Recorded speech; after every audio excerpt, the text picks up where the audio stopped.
Okay, good morning. So, DDO is offline for right now, so I'm going to play a little Pathfinder. Say we have episodes on work at the end of the information I get from blah blah.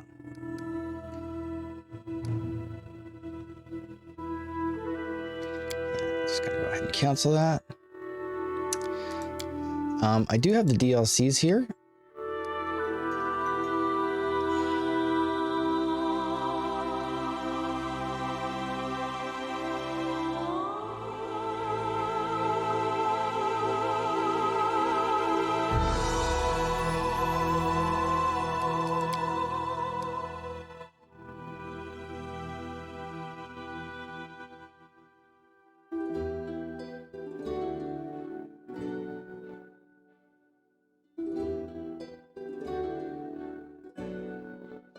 Interesting. I've not actually done that, but I've never actually finished the main story. So we're just gonna go ahead and start a new game. Just gonna use the normal difficulty, which is fine. Death's door is on. Dead companions rise after combat. That's off. Remove noted effects on rest. That's off. Level up off.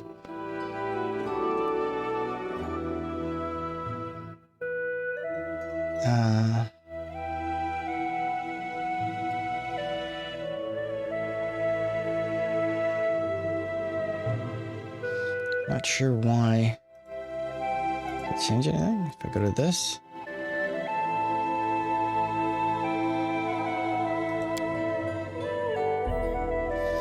So give me that up a little bit. I don't want to make it hard, but I also don't want it to be easy mode, right? 80% is not enough. So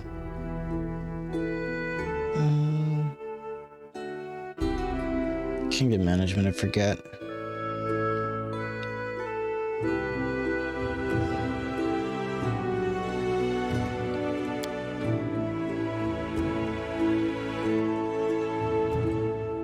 Let's do normal.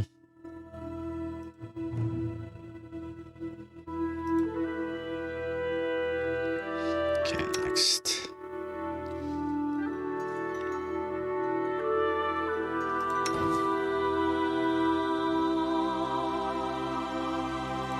That's interesting. I think they got some new ones.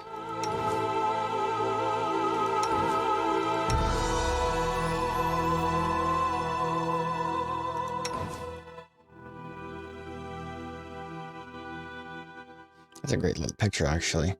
Now we're gonna create a new character. See what fun and excitement we can create. Now I forget which one I used, because last time I was Tiefling Paladin. I don't even know what this is.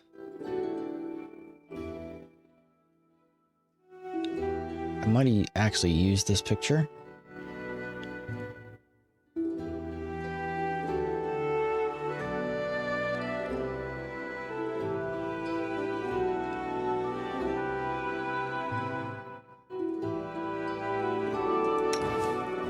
That's fine, we'll just use that, I guess.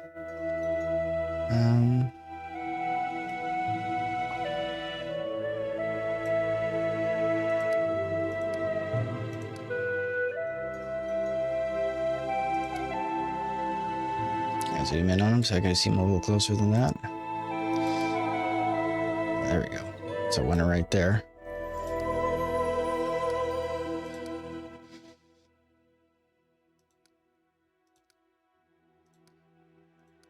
I think we're gonna go with those ones. Horn's color will be dark. Hairstyle. For a hairstyle here.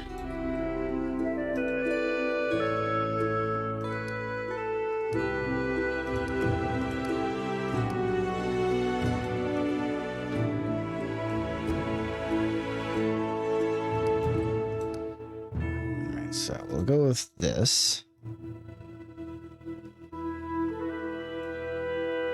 Hair color will be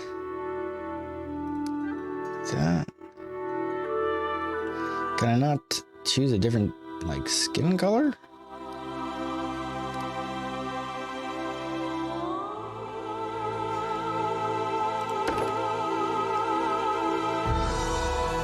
Okay. Ah, there it is. There's the skin tone. I can do that. And the horns should be...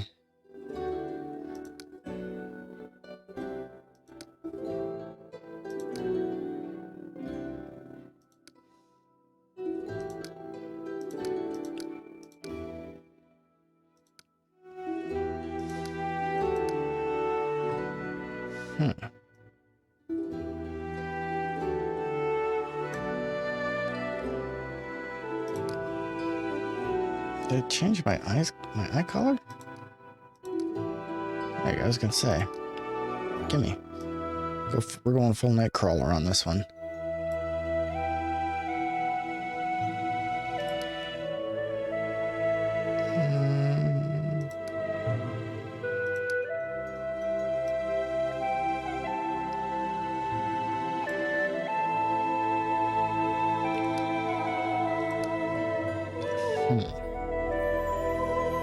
Yeah, let's do that. I like it. Hey, no. Man, that's pretty crappy. Also pretty crappy. That's pretty crappy. Just check that. Ooh, the white's not bad either.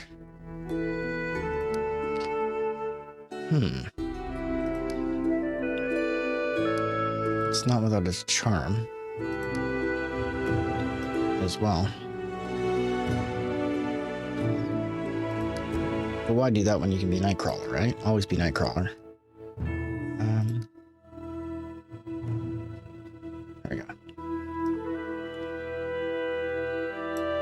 I like it. So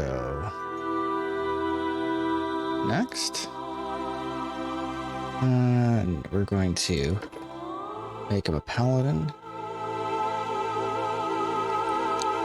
Hospitaller is a divine caster. Paladins are known for their charity and for attending to the sick. The Hospitaller seeks caring above all others, spending much of her time healing the poor and giving aid and succor to those in need. Divine Guardian. The Divine Guardian devotes herself to the protection and guardianship of one creature at a time, be that her liege lord, an ally cleric, or the innocent facing overwhelming danger in the hands of evil. The Divine Guardian devotes herself to the concerns of the material world, eschewing some of the divine studies. She does not gain access to divine spellcasting. That's crappy. What does that give me that I would want to do that?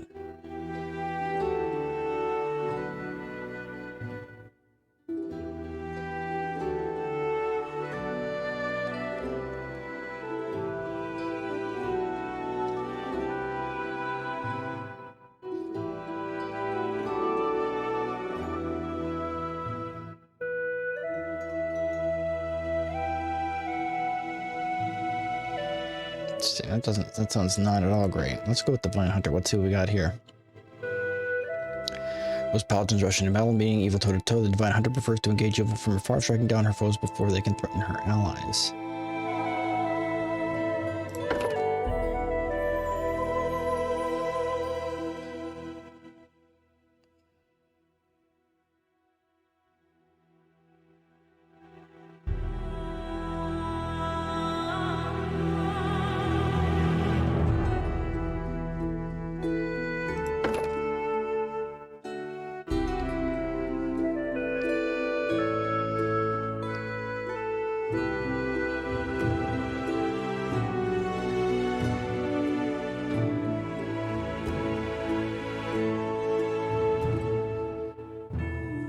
Yeah, like I'm literally confused as to what the advantages of any of these things are.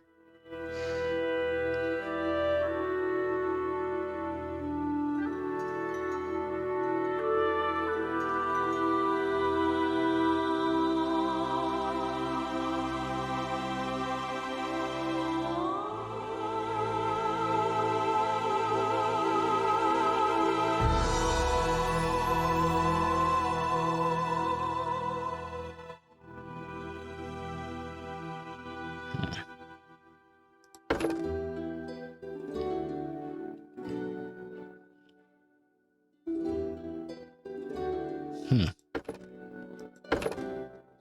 don't want to be granting that.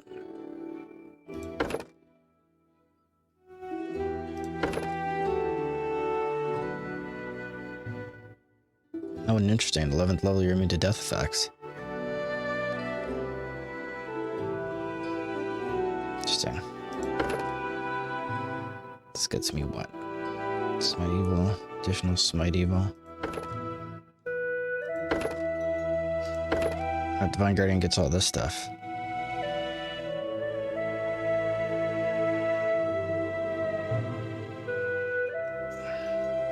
So Divine Guardian is just like more like a fighter, really.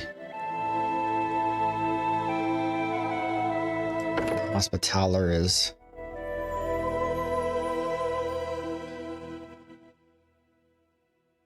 more of a spellcaster.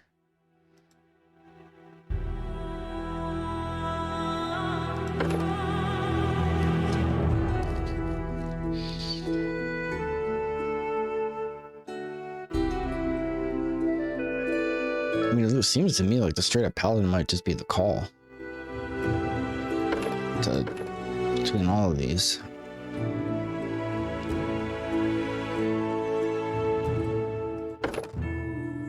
Yeah, because they're getting a lot of smite evils as opposed to these guardians. Now the guardian's getting a lot of feats, but like the ability to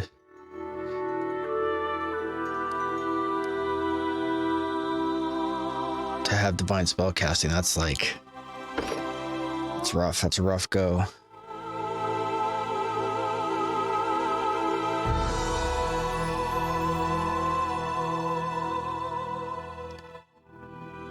Because I'm not seeing what the Hospitaller is getting out of this. I mean, it's got the Aura of Life, which is pretty amazing, but like that's not until 11th level, so that's not helping you a whole heck of a lot through a lot of the game.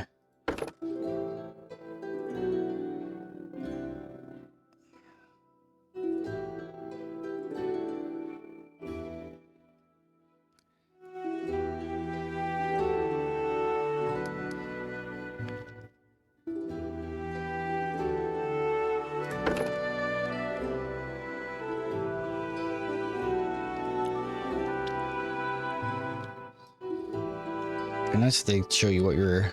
I mean, they show you your paths and stuff, but because again, you're always getting the mercies anyway, right? Yeah.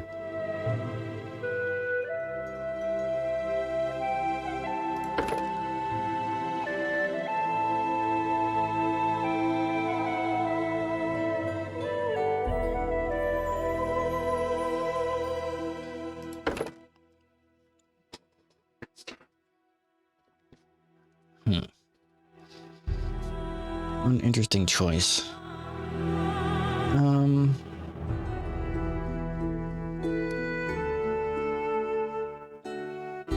Yeah, I mean, the Divine Guardian is kind of sounds great, but losing out on spell casting, that I remember that like being a huge deal with being able to cast spells with him when I did this the last time. So the Hospitaller looks like it's.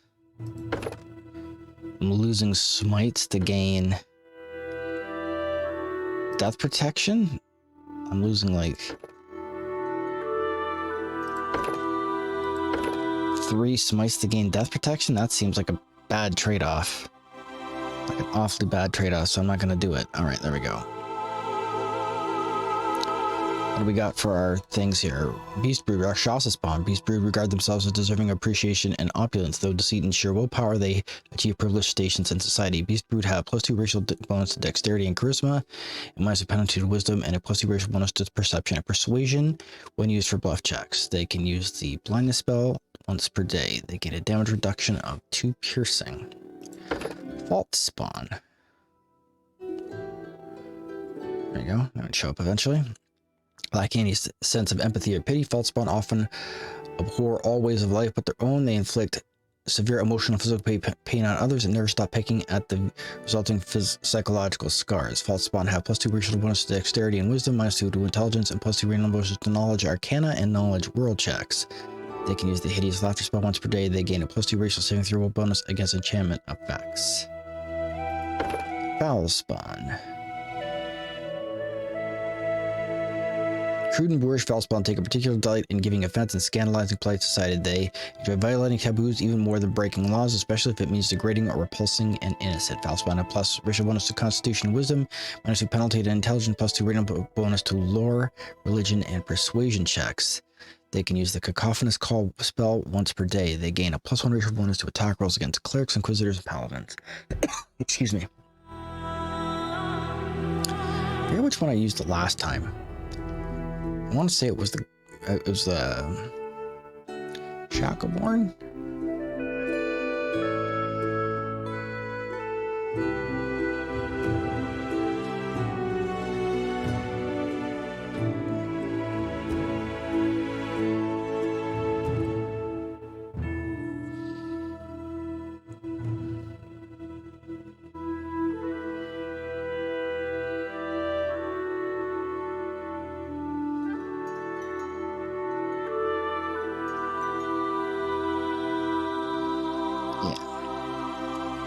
Pretty sure it was the Shackelborn to get me the charisma and constitution. Didn't care about the wisdom all that much. Yeah. So that was the one I took.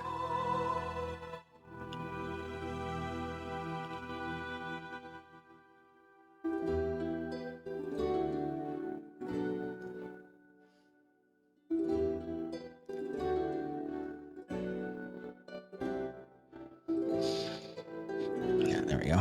Good enough. All right.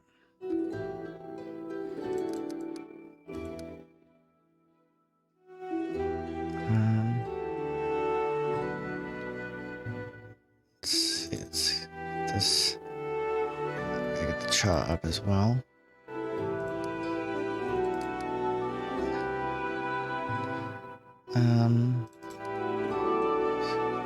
Just didn't want him to be that bad at everything.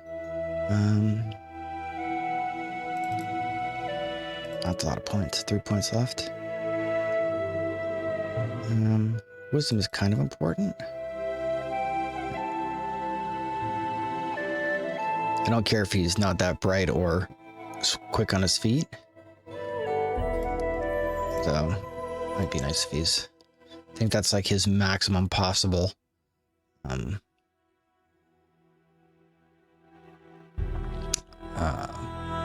Dexterity bonus anyway, but I don't want him to have bad saves.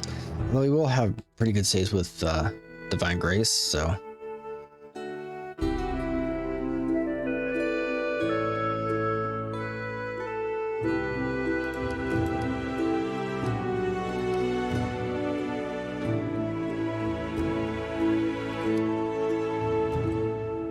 Might as well leave that in wisdom, that's fine.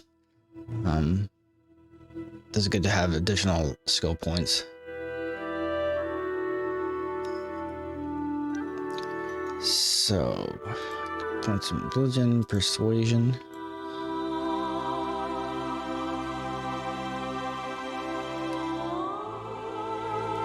Okay, it's not a class skill.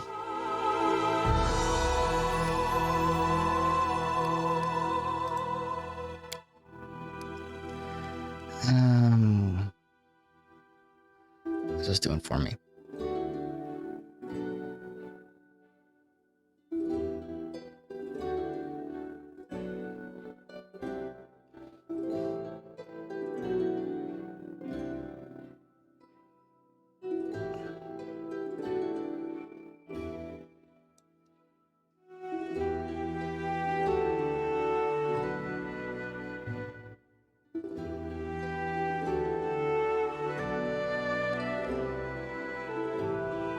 Armor focus improves AC by 1.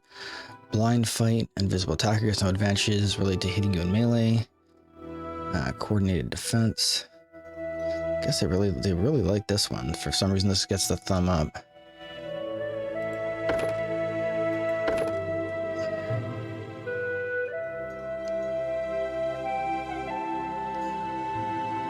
kidding, I don't want that. Go away.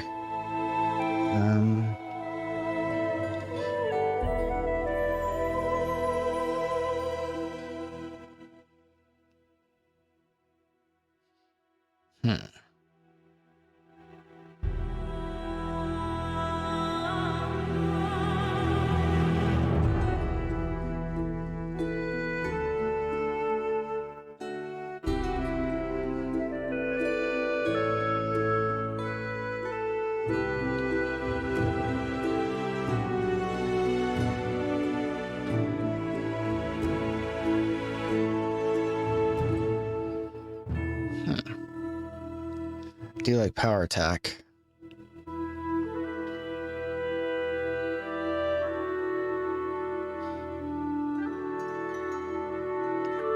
I'm gonna go with power attack. Let's see, who do we want for our deity? Adabar. Lawful neutral. Adabar, the god of cities, laws, merchants, and wealth, is also called the god of walls and ditches. In Eastern Dragon Empires, is known to be a patient deity. Maintaining a strong neutral stance in his actions, he sets forth to expand civilization and order among the peoples of Galarian. Interesting. Favorite weapon is like crossbow. Erastil is neutral good, I guess? Also known as Old Deadeye, and the Stag God is one of the oldest human gods and worshipped by the Inner Sea region. It is concerned with family, farming, hunting, and trade during the Age of Creation. Erastil was among those gods who battled. Oops. How do I? There we go. Was among the gods who battled Rovagug when he sought to destroy Galarian. They were eventually able to contain him in the Dead Vault at the planet's core. His vision dates back to before the Age of Darkness, when small farming communities and hunter-gatherers prayed to him for bountiful harvests and successful hunts. Legends claim that it was Old Deadeye himself who crafted the first bow and gifted it to humans to overcome the challenges of the world. Even as the accomplishments of civilization mount, Erastil continues to embrace and represent the simpler pleasures life has to offer. Okay.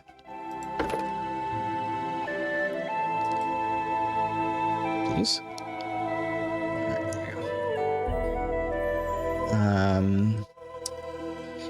Yamade, also known as the Inheritor, Light of the Sword, and Lady of Valor, is the goddess of righteous valor, justice, and honor. Having served as Erden's herald, she inherited many of the last as Lanti's followers upon his death, and continues to espouse the ideas of honors and righteousness in defense of the good and in battle against evil.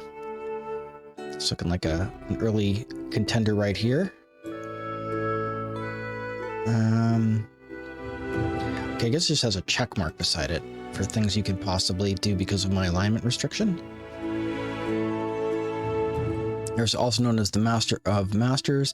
The Enlightened One and the Perfect Human is the god of enlightenment, self-perfection, knowledge, healing, and inner strength. His followers claim that he was once immortal who achieved absolute physical and mental perfection and thus attained the divinity of his own volition.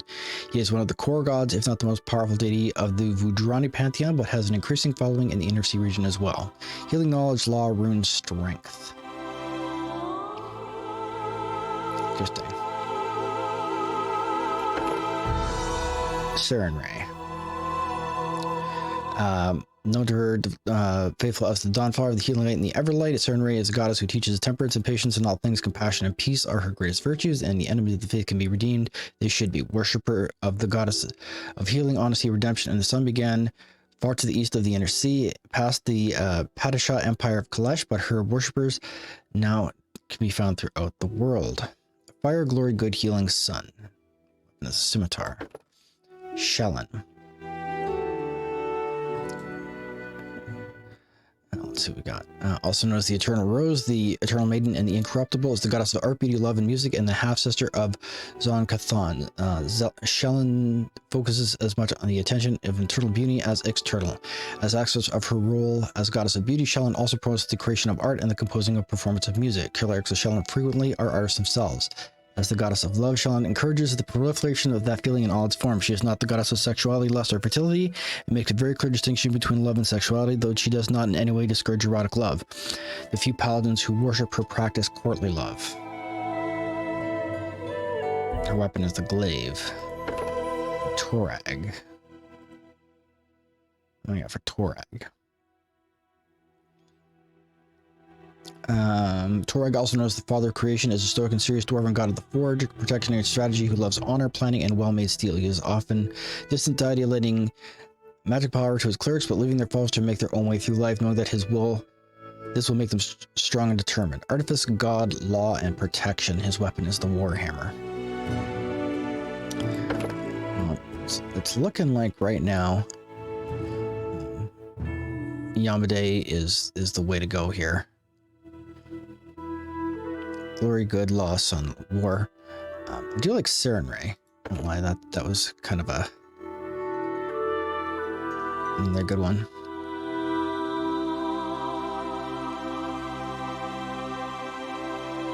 Fire, glory, good, healing, sun. The weapon is scimitar. Again, 6 of one and a half a dozen of the other. I could take either one of these.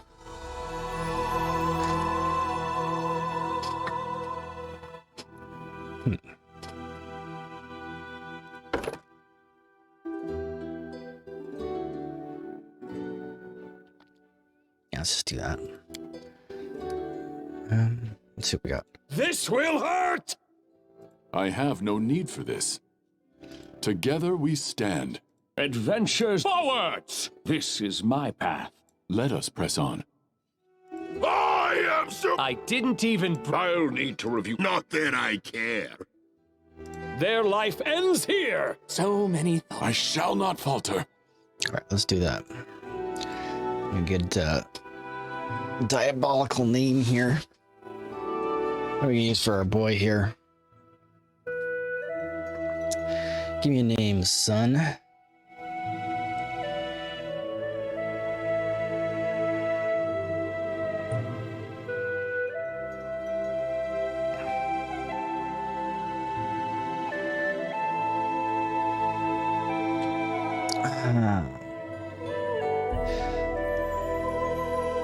Birth date. Yeah, all right. Let's do this. There we go.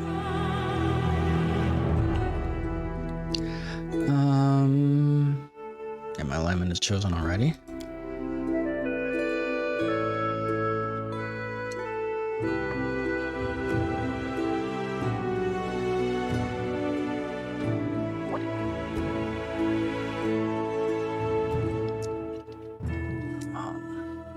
This is usually where I get hung up with coming up with a decent name because, you know, I can't even, right?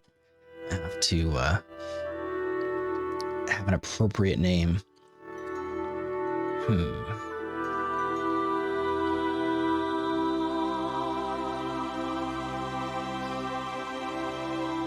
Alright, time for a quick Google search for some inspiration here.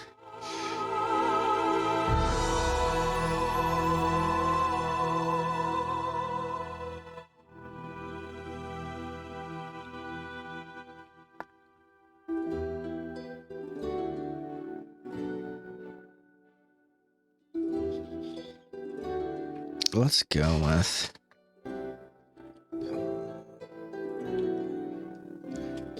There we go. Defeat is not an option. I would agree.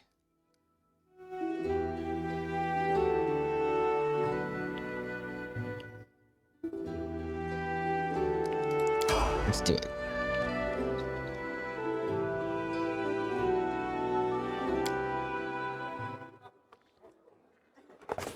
Our story started at the mansion of an Aldori sword lord. Drawn by the promise of a most dangerous task and a commensurately huge reward, heroes of all stripes gathered here.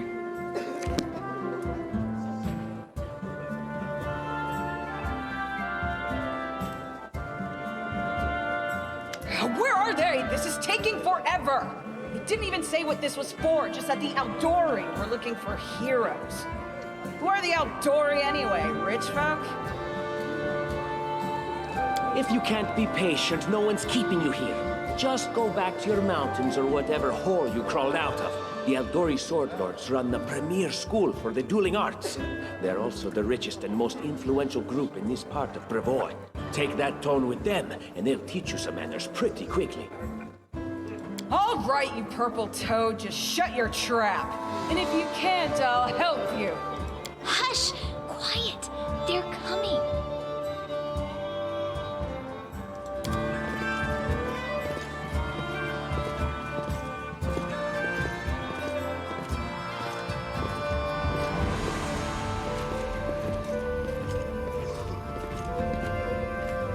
Greetings, everyone. I am Sword Lord Jamandi Aldori, and this is Lord Mayor Yosef Selimius of Restov. Welcome to my mansion. Okay. We thank you from the bottom of our hearts for responding to our call. You may be few, but that's unavoidable. We need only the best of the best for this task. And I see true heroes before me, strong and fearless, exactly what Restov needs. Thank you, Lord Mayor. Now, to the point. South of here, just beyond Brevoy's border, lies a region known as the Stolen Lands. This is disputed territory, and while it's long been claimed by nearby states, it's never been truly taken. I won't bore you with the legal technicalities. Suffice to say that anyone with enough courage and power to seize the Stolen Lands and name themselves Baron or Baroness, claiming dominion, well, none of the neighboring states would be able to challenge it. Of course, Restov would be first to recognize the legitimacy of this new state, as well as the noble title of its founder. Brevoy is a relatively young nation, having only existed since 4499 AR. The history of the Brevoy before this time in the history of two often warring nations, Issia and Rosslyn, the coming of the Choral the Conqueror, changed all this. After securing the defeat and surrender of the two nations, Choral christened his family house Regarvia. Its rule ended with the mysterious disappearance of every member of the House Regarvia in 4699 AR, leaving the Brevoy in a precarious political position. Rostov is one of the two largest cities in the fertile region of Rosslyn in southern Brevoy. Lord Mayor Yosef Selimius leads the city, which is a trade and cultural center for the borders, the river kingdoms, the Shrek River, and the Stolen Lands. As the birthplace of the Aldori dueling style, the city boasts several Aldori and Taldan dueling schools, which has led to the city being a favorite place for young nobles to practice dueling championships. Most prominent among them is the Aldori Academy, widely regarded as the region's finest war college. And the Stolen Lands, just so we're clear, the Stolen Lands are an almost wholly unsettled region in the northeastern section of the River Kingdoms bordering the nation of Brevoy and serving as a buffer between Brevoy and the River Kingdoms. Traditionally, the haunt of bandits and monstrous humanoids, the Stolen Lands are regarded as stolen by all nations along the border, even though none have ever been able to keep these realms under their control for long. Unfortunately, one serious obstacle stands between you and this title. A gang of bandits holds sway in the Stolen Lands. Their chief, who they call the Stag Lord, considers himself the rightful owner of these lands, and no one has yet been able to challenge his power. Bring me his head, and you'll be able to return to the Stolen Lands as their legal ruler. Any questions?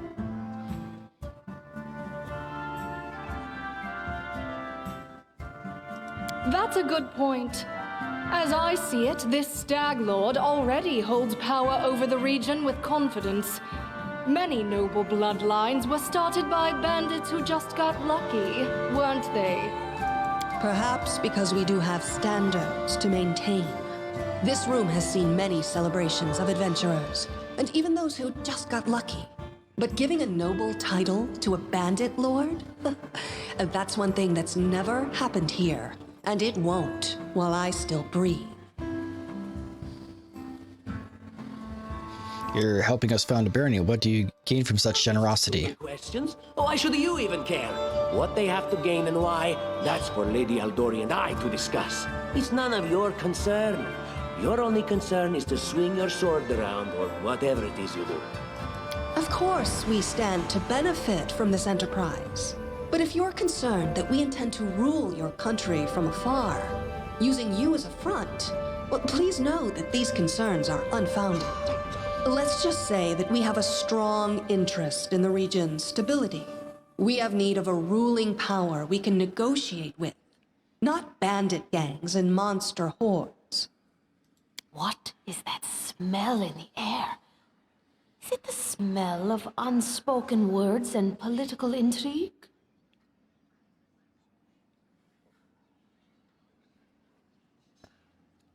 There's a whole team of us. Who exactly will receive the Baron's title? Well, of course. I'm the leader of this team, after all. Don't worry, though. I'll make it worth your while to help me. We haven't yet begun, and you already speak of divvying rewards. What makes you think we'll even succeed? There's little point arguing over who gains the title when we'll most likely lose our lives there. If I may please answer the question. She takes a long pause, waiting for the voices to die down as everyone directs their attention towards her. We believe you're all equally deserving of a noble title. Over the course of your expedition, it will be up to you as a team to decide which of you is best suited to rule. And what reward would you seek beyond a noble title and your own lands? We'll absorb the costs of preparing and equipping your expeditions. Once you return victorious, Restov will also allocate you a significant sum to provide financial support for you to establish your country. Essentially, we'll help you build your capital. I hope such a reward is satisfactory. Words, words, words. Significant, financial. I can't fill my belly with pretty words. Of course. There will also be an official banquet held in your honor. All of Restov's high society will gather to celebrate your feat. Now you're talking. It's clear as day. You venture forth tomorrow. For now, you can take some time to get to know one another better. Or you can head straight to your guest rooms to get some rest. You'll find we've already prepared supplies for you there. And thank you again for agreeing to take part in this expedition. I wish you luck. Thank you again, with all my heart, for replying to this call. The flare in your eyes reveals your courage, the unshakable will that distinguishes true heroes. I look at you, O champions of Restov, and doubt not for a second that you'll be victorious. So venture forth toward your feet. Go, and return in triumph.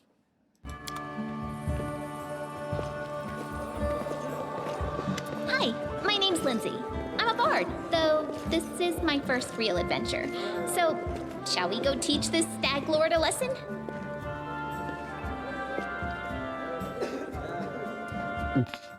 Likewise. Actually, I also wanted to ask you something. How do you feel about this Tartuccio fellow? I think he's pretty obnoxious personally. He appointed himself head of the team, and he's just after the Baron's crown, or whatever it is barons wear. It doesn't matter. I don't like him. I think you should be team leader.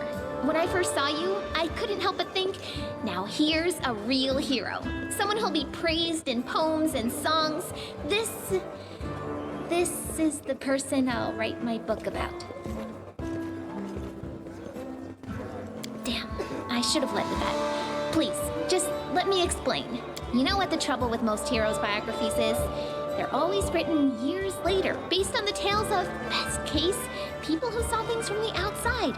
Worst case, someone heard about it from their brother, who heard it from their friend, who heard it from their cousin, and so on, adding a new batch of lies each time.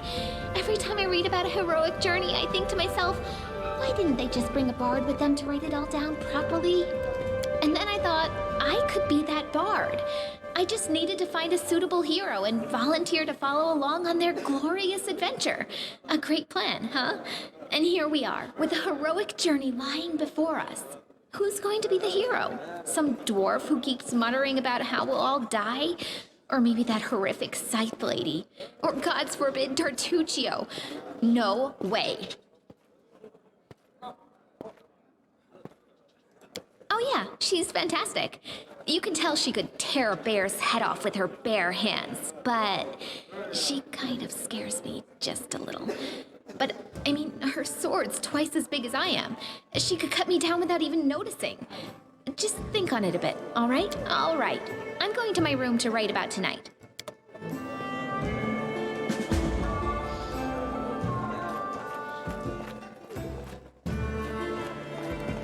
Okay.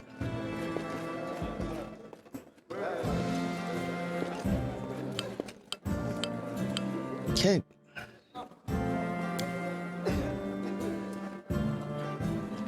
So I guess I can't talk to Tartuccio.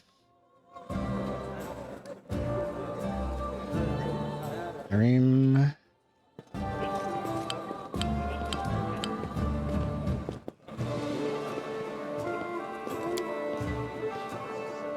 There we go. I'm gonna zoom in and zoom out.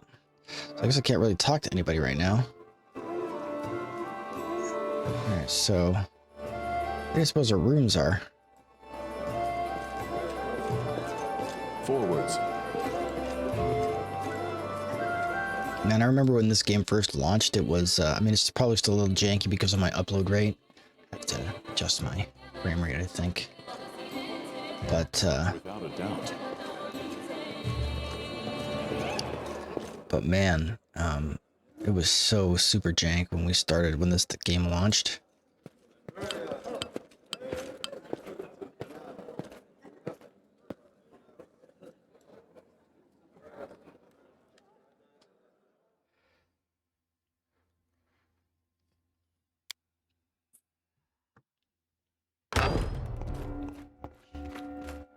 Help!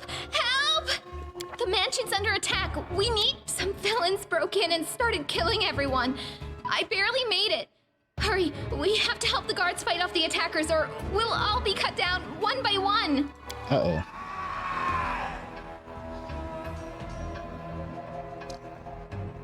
Okay.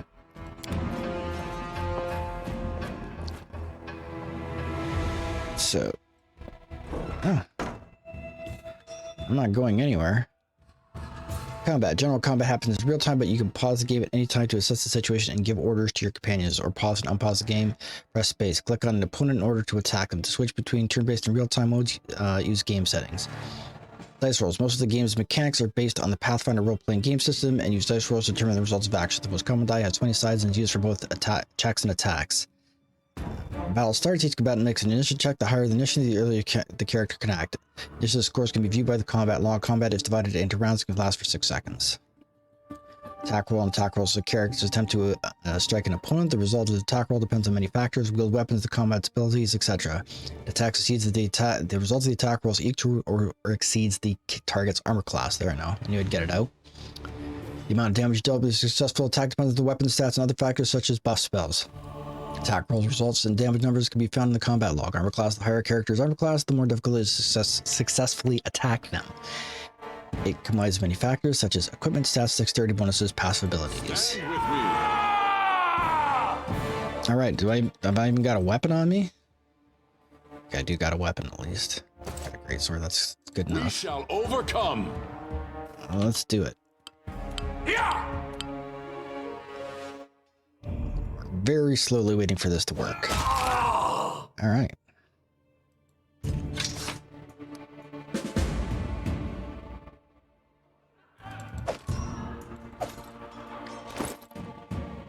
What am I wearing? Scale mail. 4. What's this? 5. Yeah, screw it. Okay, so I'll just get out of here. Apparently escape will not allow me to do that. Keep wanting to rotate the camera, but apparently I cannot rotate the camera. That's frustrating. Our path leads on.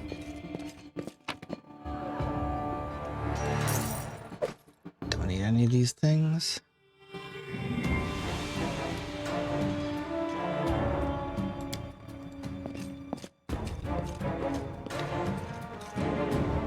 Without a doubt.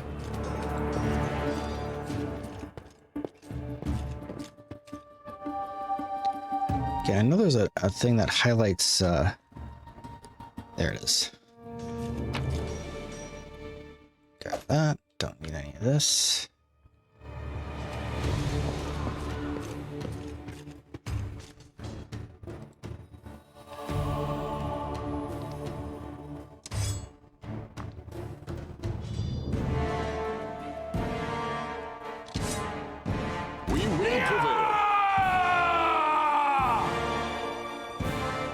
Okay, now Lindsay, what is she doing? Out of ourselves. You're just in time. A bit longer and I'd have been... Whew, I don't even want to think about it. Can you imagine what a terrible loss this would have been?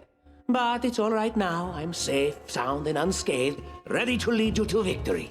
Lady Jamandi's holding the line in the banquet hall. You know, the one where she had us gathered before. We need to make our way to her. And along the way, we'll try to save some of these dummies who are supposed to accompany us to the stolen lands. Speaking of dummies, take this ring. Quiet now, so that little fool doesn't hear us. She might try to steal it herself. It's magical.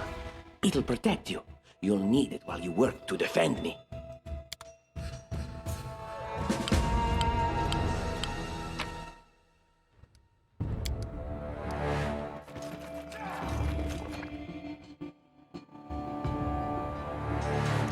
Several companions in the party now. To select a single character, click on their portrait to press a corresponding. One moment.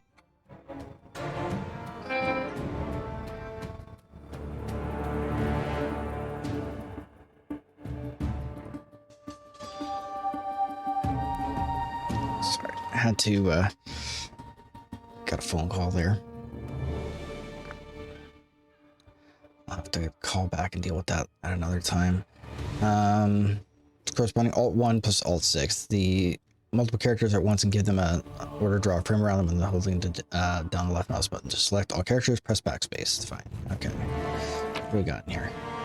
They dare to attack me?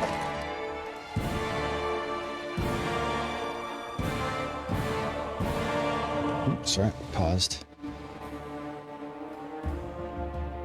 To use a spell, click on its icon in the action panel on the spells menu and then on the target. For clerks, magi, paladins, rangers, and wizards, spells are prepared in advance and expended when cast. The character must then rest before casting it again. Bards, wizards, and sorcerers can use your spell several times per day, but their spell repertoire is limited. Spells have various characteristics such as range duration, school statute to review. Spells a character, open their spellbook by pressing B. When a character acquires a new spell or ability, it automatically appears in the first free slot in their action panel. For spontaneous casters, it happens as soon as they get it. For casters who have to prepare their spells, it happens when they prepare for the first time. If you remove a spell from the action panel, it won't appear there automatically again. Most characters have usable abilities, which may be limited to a certain number of charges. To use an ability, click its icon on the action panel in the special abilities menu and on the target. Some abilities do not require targeting or can be switched on and off. Some actions performed close to an armed opponent can provoke an additional attack upon a character without waiting for the opponent's turn. Such actions include, amongst other things, casting spells, attempting to move away from an opponent, standing up from prone, and shooting ranged weapons. Slow down the time and better control the course of the battle. Hold shift space when the game is paused.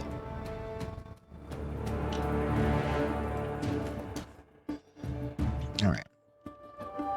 Leave this one to me.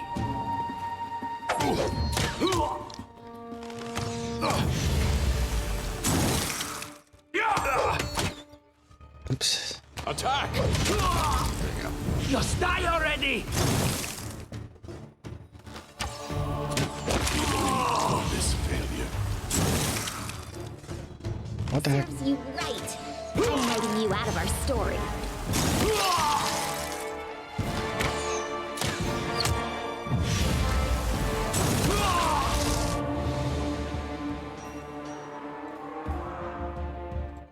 Okay, so like, am I dead? Oh, that sucked.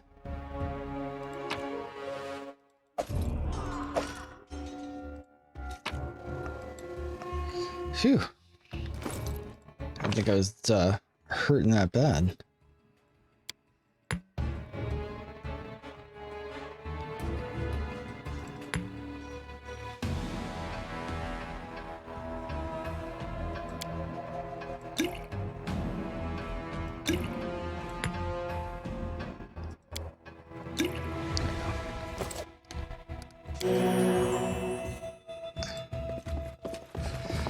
All right. What does Bozo got on us? Definitely need those. Forwards. Okay, this is the first area.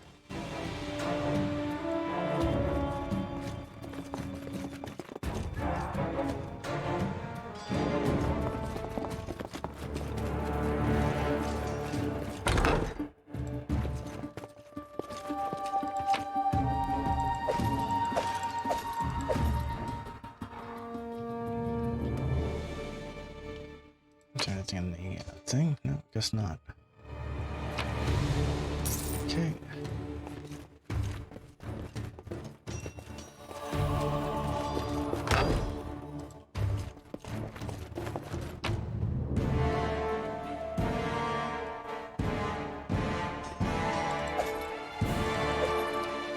if anyone's gonna need that, but we'll take it.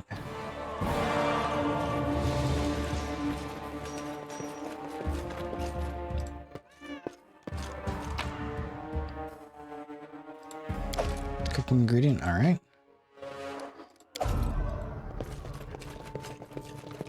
What even was that? Cooking almanac of the Inner Sea, all right. Seems legit. So it was over this way.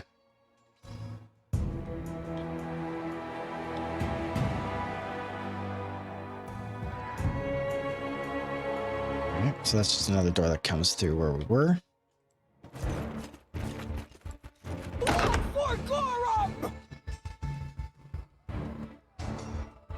It's the end for you rats! Let's make this quick. Strike as one.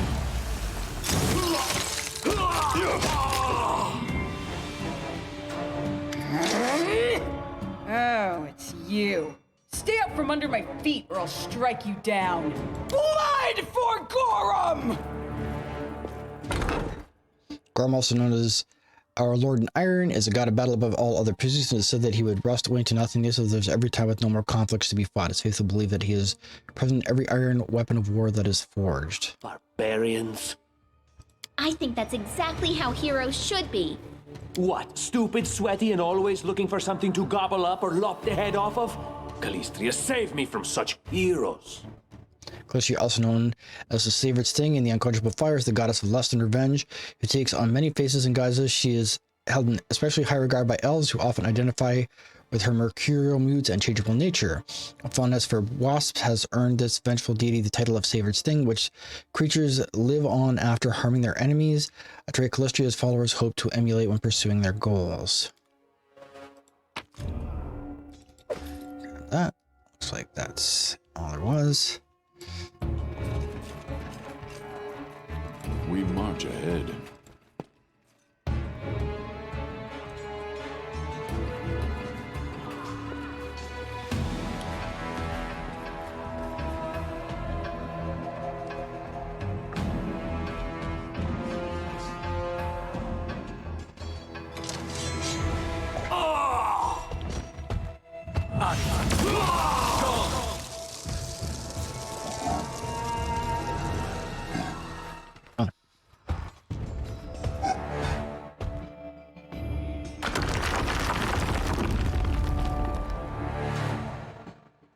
That's probably not good. Without a doubt. So what's this guy got on him? Potion, I'll take it. Padded armor. What's Lindsay using? Lindsay the Magnificent? Lindsay the Illustrious? Something more simple, like Lindsay the Great? Maybe Lindsay the Indecisive. There we go. She can't use that.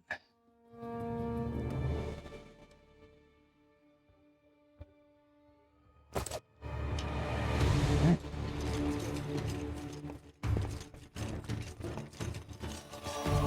I went right through the wall, huh? Whew. Alright, I think this is the quick save. There we go.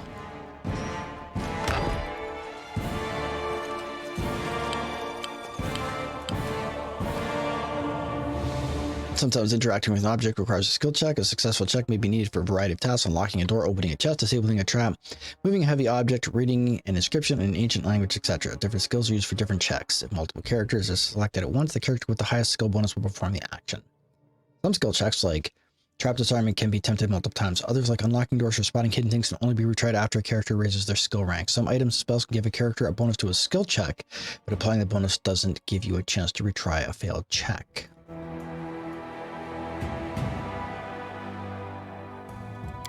I always found that bizarre. Like, why can they not, Anything else?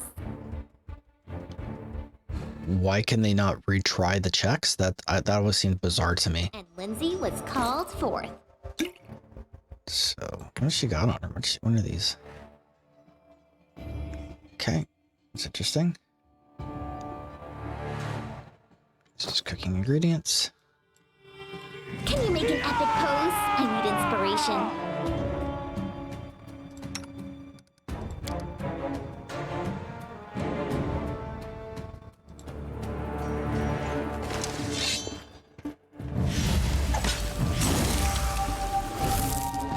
Do not hold back.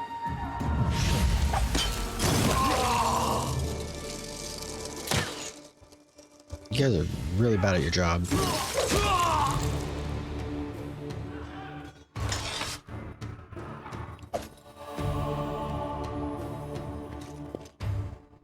Nah, I'm webbed. I will guide us.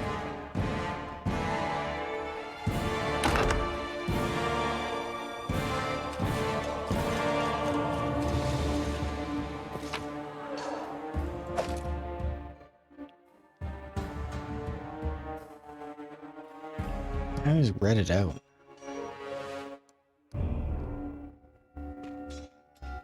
Anyway. Our path leads on.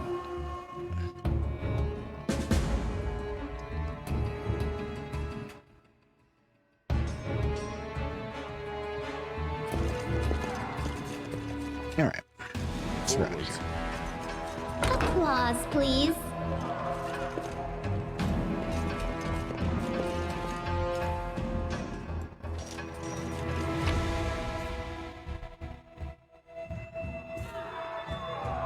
Our time has come.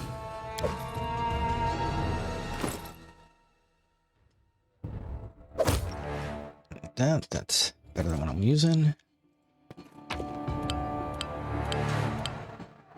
Breastplate. Not sure. 6. That's not as good as what I'm using. Without a doubt. Let's see. Need that.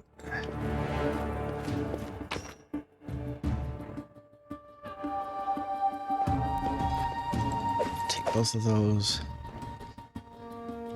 We got over here.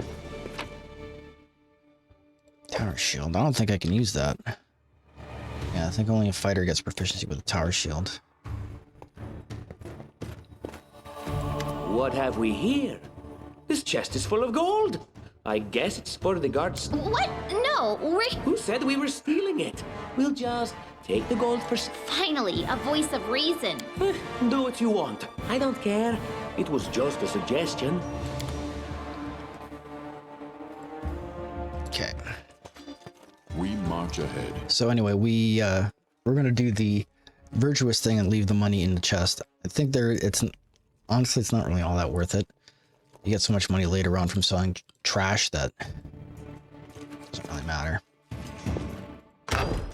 Oh, familiar faces. I hope you're not so frightened as to swing at every shadow. It's me, Jaethal. I don't recommend advancing down the hallway, assuming you value your life, of course. There were a few people with me, and you can see what happened to them. And just how did they all end up dead while you don't seem to have a scratch? I'll answer but briefly and just once. Further scares and explanations will wait until we aren't being hunted by a group of assassins. Deal? All right. I'm undead. These traps are deadly to the living, but they're harmless to me. What do you mean, undead? Really? Like zombies or skeletons or... As I said, further explanations will wait until later. All you need to know right now is that we're on the same side, and we have to fight off a small army of hired assassins. Let's get to it. Uh-huh. You will encounter many traps on your adventures. Any of your character's personal traps, they will automatically make a perception skill check. On success, they will see the trap's location, the game will automatically pop. Traps vary in effect as well as difficulty to detect. Having identified a trap, you can click on its border and one of the characters to make a trickery skill check to disable it. On success, the trap will be disabled. On failure, it will remain in place. However, if the result of the skill is less than the trap's difficulty by 5 or more, the trap will go off as the character had triggered it. All checks result and found in the combat log. Alright. So now we have Jaethal. These guys are dead. I see something. Ah, there we go. Cool. Got these and these.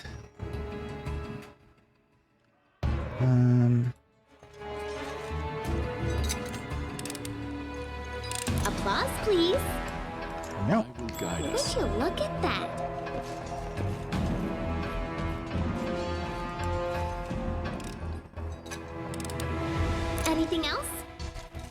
I was successful in my search. Applause, please. I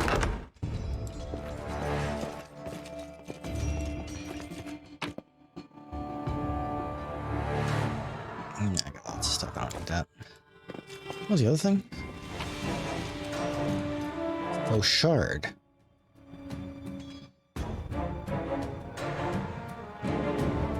Eight to 17 when equipped.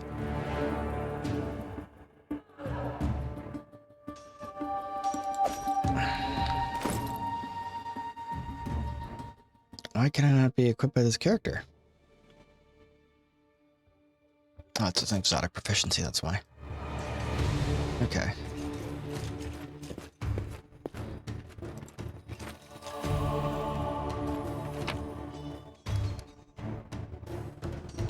Scroll Shield of Faith, Scroll of Bless, collect both of those. Without a doubt.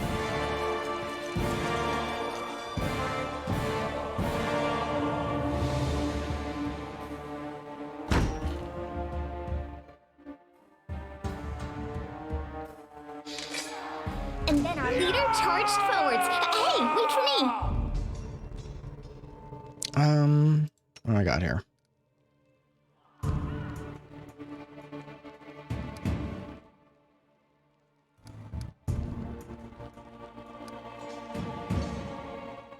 Okay. Yeah, well, let's do it. Time to get it. Strike with a legend!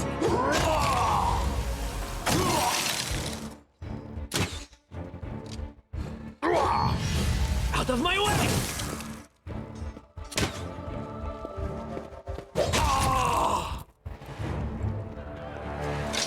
I will see this through.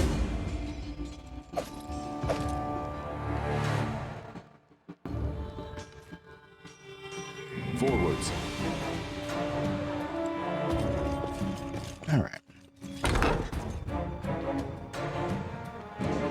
It's weird that I can't. After playing Solasa, it's just kind of weird that I can't rotate the camera. Right. Horseshoe? Yes, that's cool.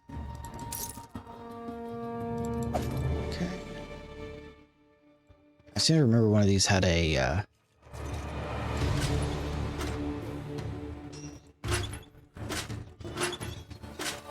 yeah, there's a puzzle with these things.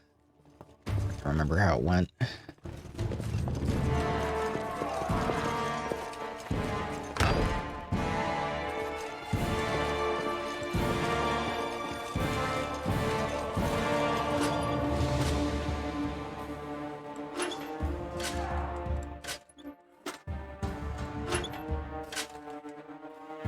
I can't remember if they all had to be up or all had to be down.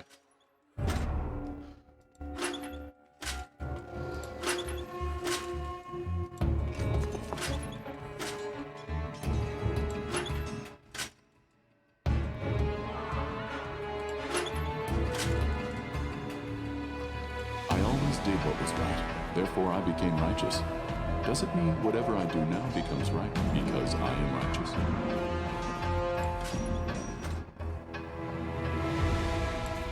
Nope. No, you stay here. Leads on. Just letting the ink dry.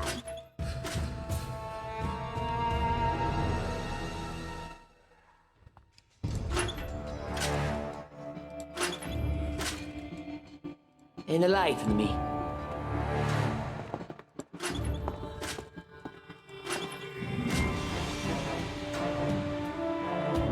I remember this taking a long time the last time I did it.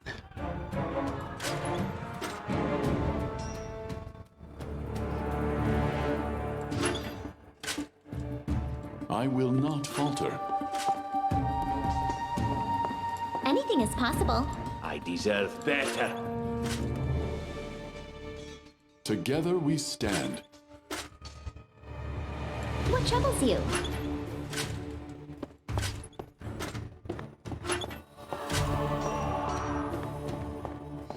I don't tolerate fools. Interesting. Let us not hesitate. And Lindsay was called forth.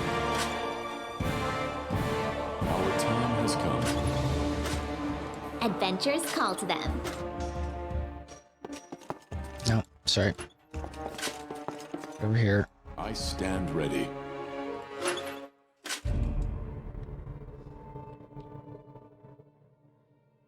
Time's wasting. I will see this through. I wrote it like I saw it.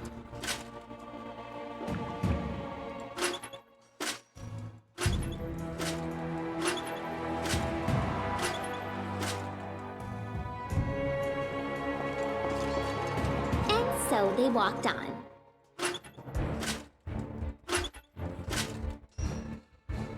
I will not falter. I always have a second plan.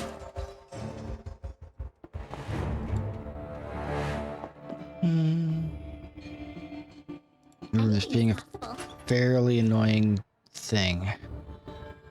Very close, so one of these... We stand. What troubles you?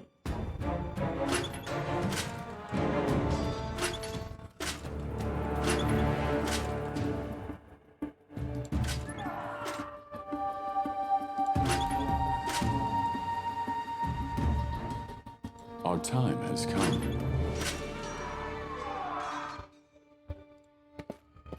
No, you stay here. You stay here. Enlighten me.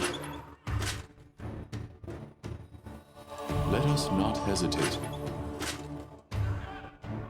Just letting the ink dry.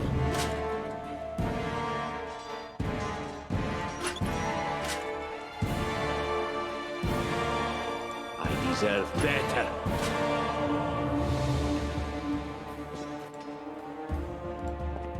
No. I will see this through.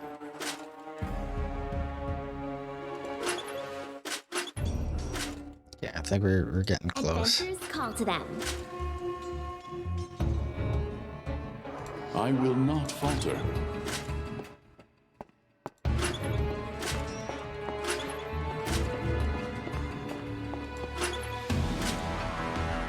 I wrote it like I saw it.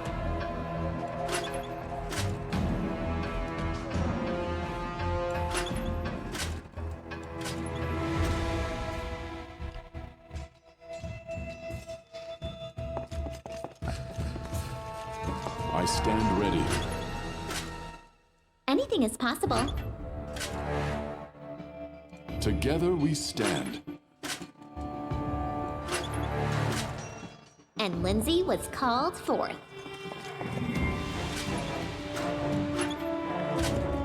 So these guys only move these guys.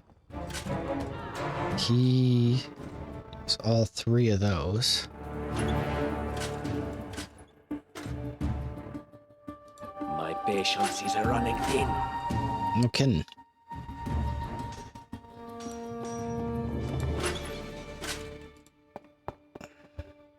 Let us not hesitate.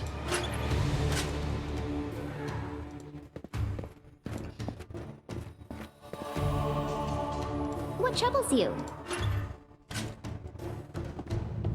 I will see this through.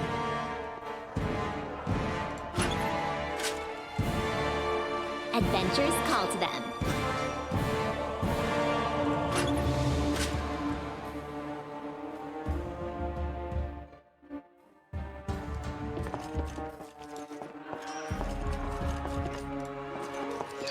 It's annoying. I will not falter.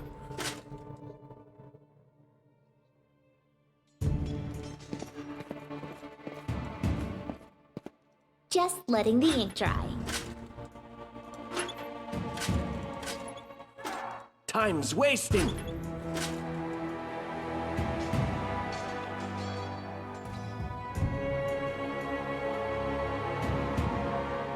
Our time has come. I don't tolerate fools. Together we stand.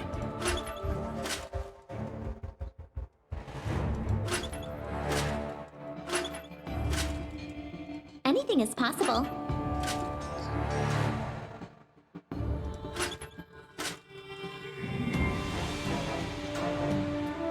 Enlighten me. I wrote it like I saw it. Let us not hesitate. What troubles you?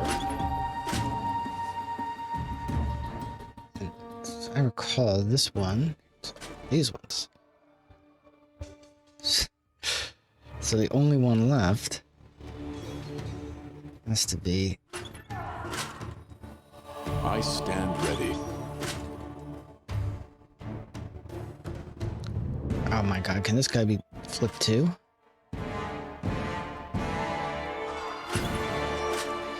Whoopsie.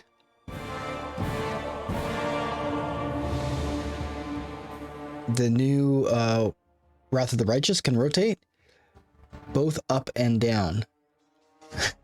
How agonizing is it to watch me do this on a scale of 1 to 10?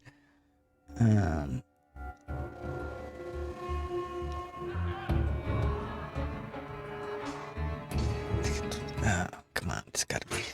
It's probably incredibly obvious and I'm just missing it. Have a second plan. Adventures call to them.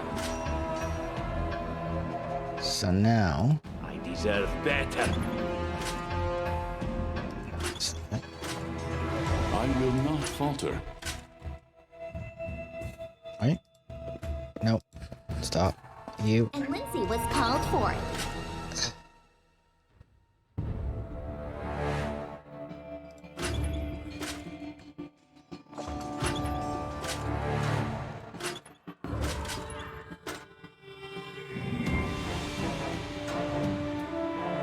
Time's wasting.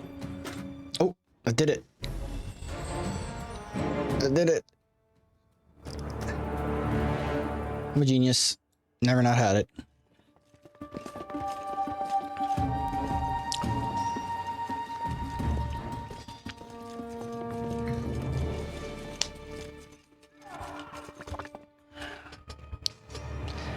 Let's go ahead. Quick save it here.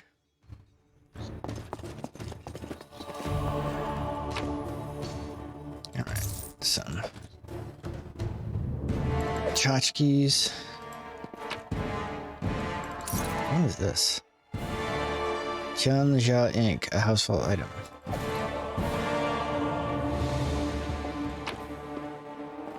Ooh, nunchucks.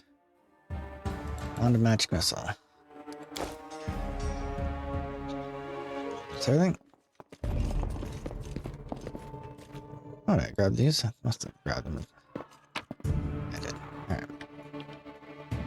Oh, crap.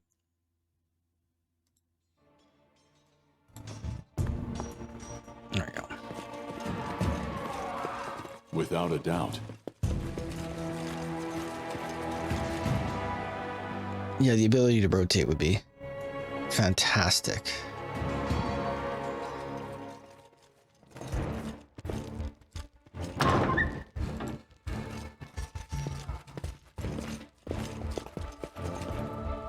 You cannot stand against me.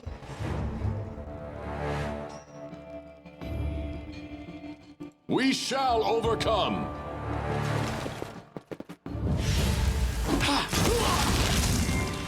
Yeah.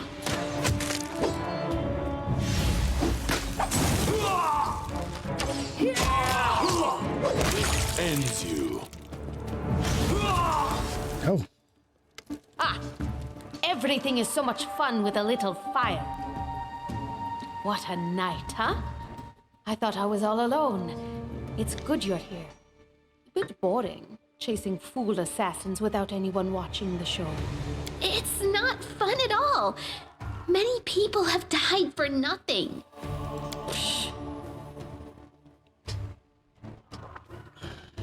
You sound like a Kelshit, am I right? Of course. I'm from Kadira. But tales of hot deserts and shady oases can wait until the fighting's finished. But if you'd like to share a dinner and pleasant conversation, just say the word. I like making new friends. I don't think we've met. I am Kayesi, one of the many here who seek a better fate, answering the call of Lady Jamandi. But unlike the others, I never dropped my guard, day or night. It's why I'm still alive. I don't know where you're heading, but I'll be at the entrance to the main hall. I think I saw some guards there. Join me there, if you wish.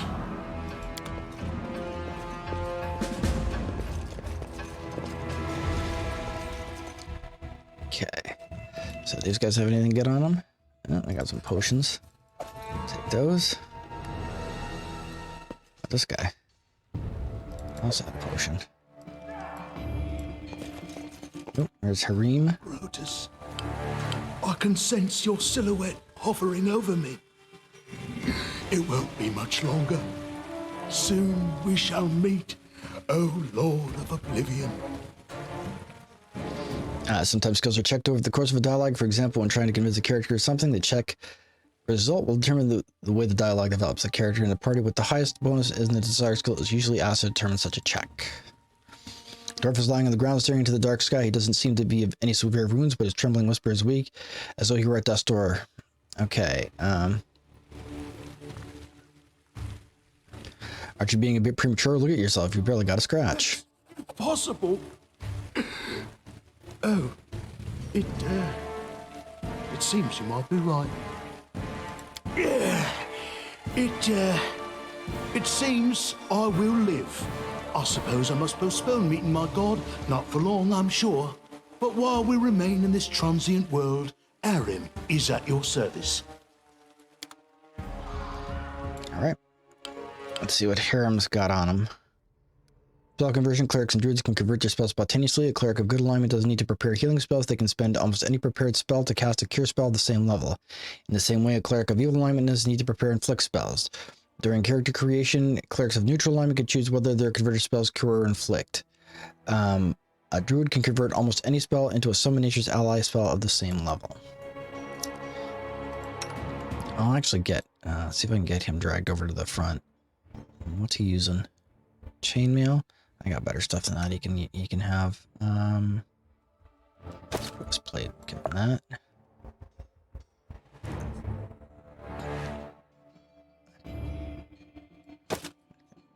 I think she can wear a breastplate, right? Sorry, armor class.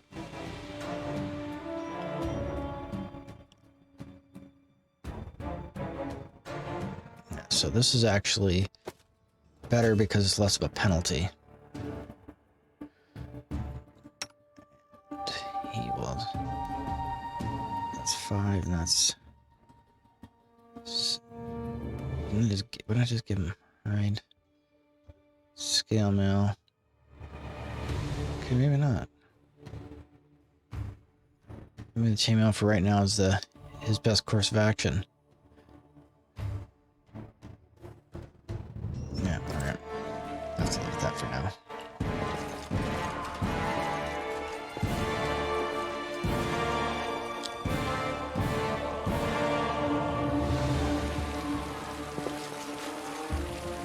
Formations. Group formation is half of any victory. The formation system will help you to hold the line in combat. Click the button to select one of the standard formations, or you can create your own.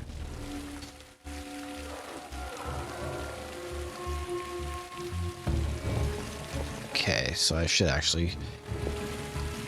First, I'm going to drag him over here. I want him at the front. That's fine. Formation. I actually usually prefer... They don't seem to have it here. Normally, so I'm not going to be allowed to do it, or okay, there we go. That's normally how I do it. Is I have like a power eye. For those of you who don't play football, it looks something like this.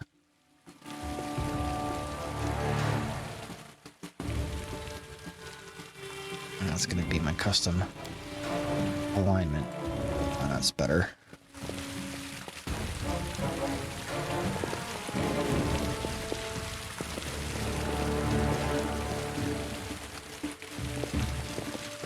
I will guide us.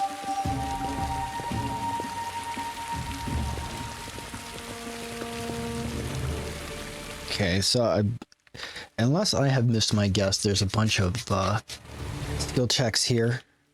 So we'll see how this works out. You run and get an axe. You, bring more water.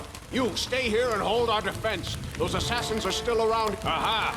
Some of our guests survived. Good. You need to get to the banquet hall and someone opened the gate. Let in a group of assassins in the middle of the night. Now they've set the mansion on fire to cut off access to the hall. They don't want Lady Jamande to get reinforcements. We cleared the passage so you can get through. Just try to avoid inhaling the smoke. We'll be right behind you. We just need to put out the fire first to save the mansion. Considering Lady Jamandi's fate, I'm not surprised that a whole pack of assassins were unleashed on her, including a giant. No, we'll manage. I've got my best people here. Those... It doesn't seem right. What if some of the guards are wounded? We need to help them. You'll have to run through the fire. We've almost put it out at the entrance, so your main concern should be to not inhale any smoke. Hold your breath and take the first right, then head straight down the hallway. Fire doesn't frighten me, thanks to hell's blood running in my veins. I'll go ahead and wait for you on the other side. Catch up! May Abadar keep you safe. Abadar, the god of cities, laws, merchants, and wealth, also called the god of walls and ditches. Okay, so we did that at character creation. We don't need to rehash that again. We march ahead.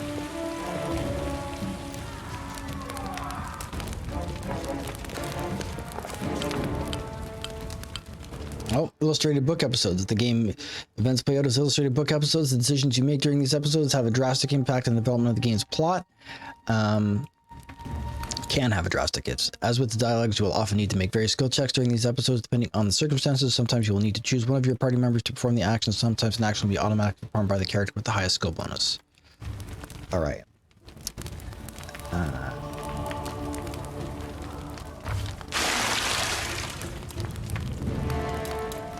Prudence is the key to victory. Before moving through that fire, we thoroughly wet our clothes and hair. After that, we covered noses and mouths, and we rushed inside.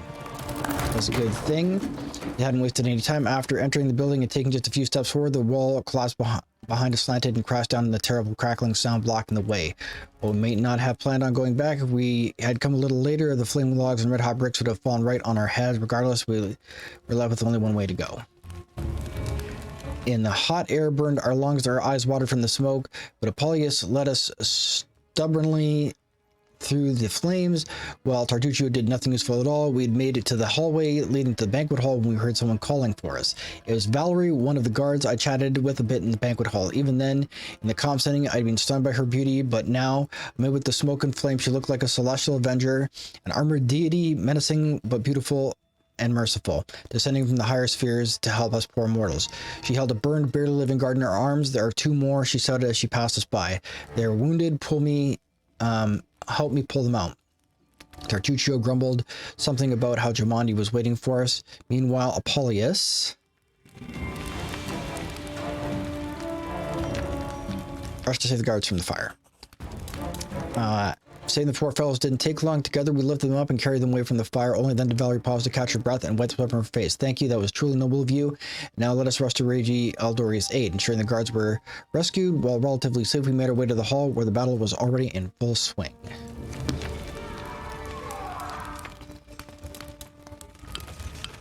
All right, and now we've got to do the formation thing again because we've got Valerie now. So we can pull Jathal back, and now we're going to move our formation to a upside down triangle here.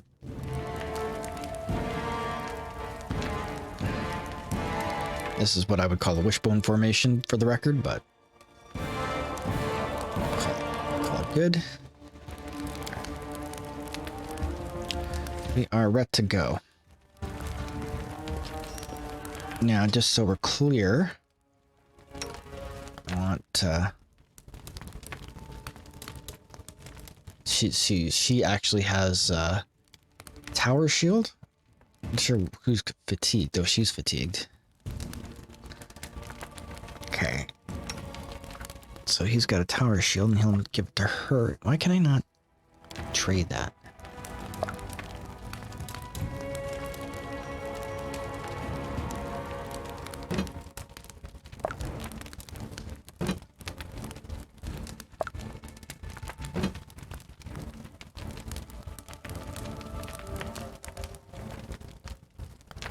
Okay, is that in the shared stash?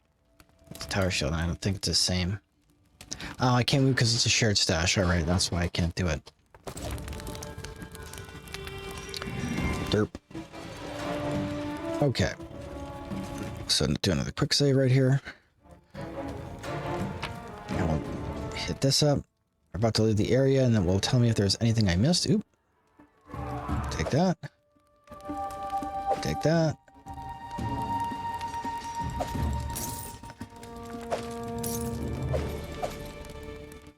Wow, I missed a lot of stuff apparently.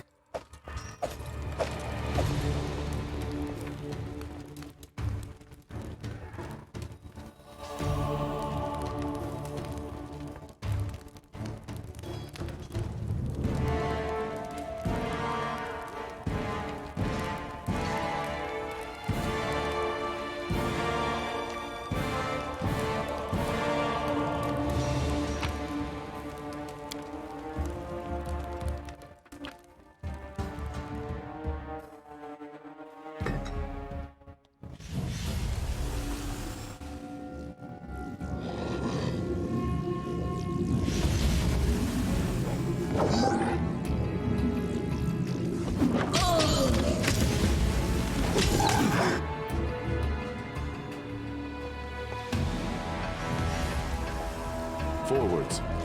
Can you make an epic pose? I need inspiration. Serves you right.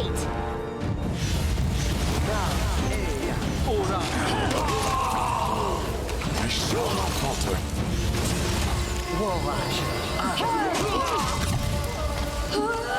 Let us strike at once! Okay, so they're just gonna go ham on these guys. I'm not actually doing much.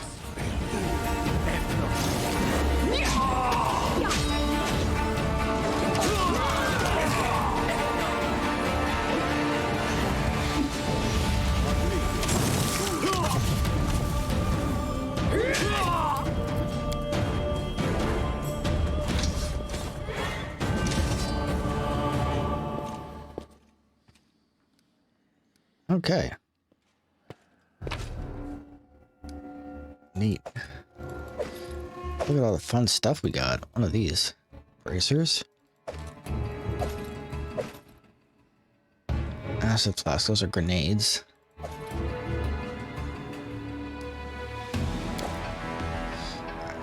Where's the select all? I will see this through.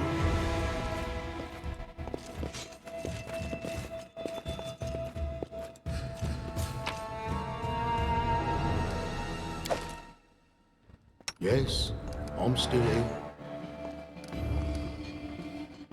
Oh crap, I didn't realize he had bless.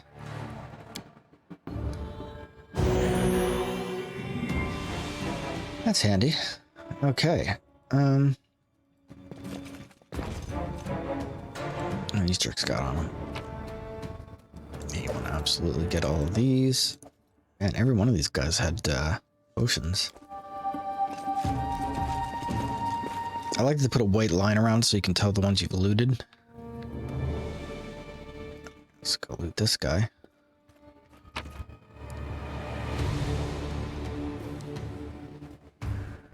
Interesting. Grab great asks. Okay.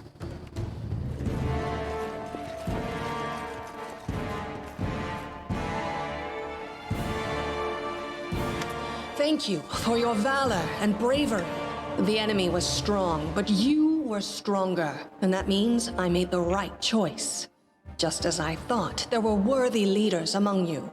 I'm especially grateful to them for the courage and common sense they showed while defending the mansion.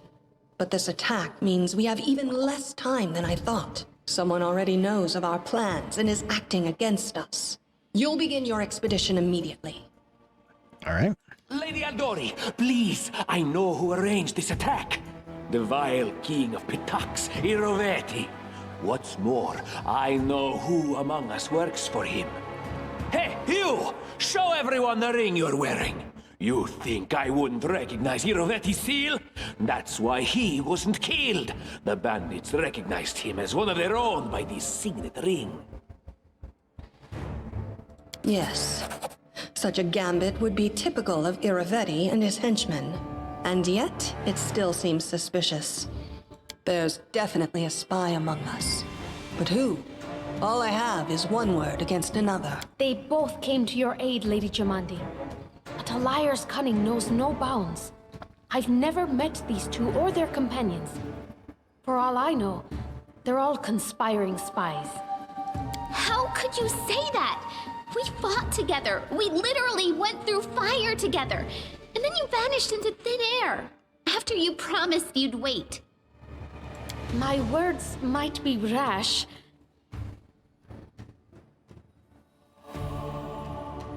I bet my life despises anyone but this man. I saw how he dealt with those creeps with my own eyes. A true warrior. I'd go with him through hell and high water. This purple crook, on the other hand, he's got the eyes of a spy, and the mug of a spy! And the feet of a spy.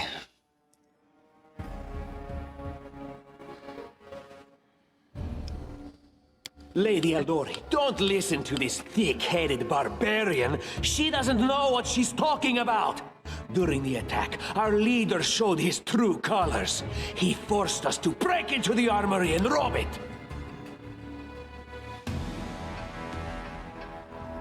Considering the circumstances, that was more than reasonable. That was a sound decision. Sometimes one must act at one's own risk and peril, until crossing the boundaries of what is allowed. Showing initiative is no crime. It is insane when faced with death to stop and question whether you may be breaking some law or rule. Even more insane would be to ask forgiveness for making the right decision. Sorry, but your words display a lack of wisdom.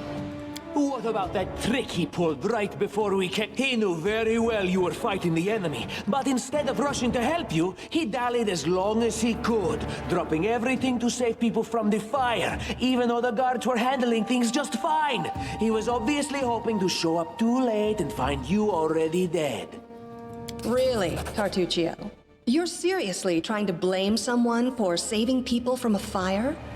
May Shellen spare me from ever having to make such a choice, but he behaved decently as a true leader.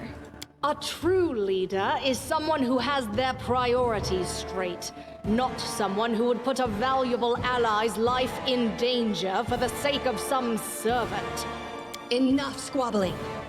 I'm still not sure which of you I can trust. However, the risk of entrusting the whole affair to a spy is too great. Here's what we'll do. 2 teams will head out. That way, I'll know at least one group can be counted on to serve my interests in the stolen lands.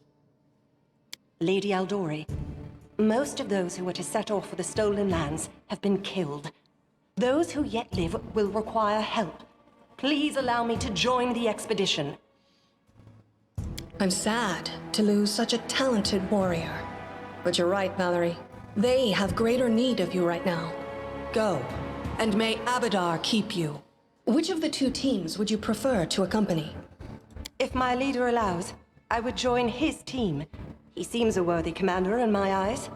Commanders, military leaders, all these laws and rules are but dust and vanity. I suppose I will accompany Tartuccio. Our leader is good in battle, but I don't like all the spiritual agonizing. I prefer those who can act without wasting time helping every little pipsqueak. Those like Tartuccio. Ugh, Tartuccio's going to take the credit for himself and be done with it. Shellen, spare me from such allies. I'm going with you. You're a hero worthy of my quill. As for me, I know neither of these two. At least not well enough.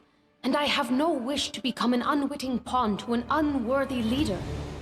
If Lady Jamandi allows, I'll remain in Restov and help mend the wounds this attack has inflicted.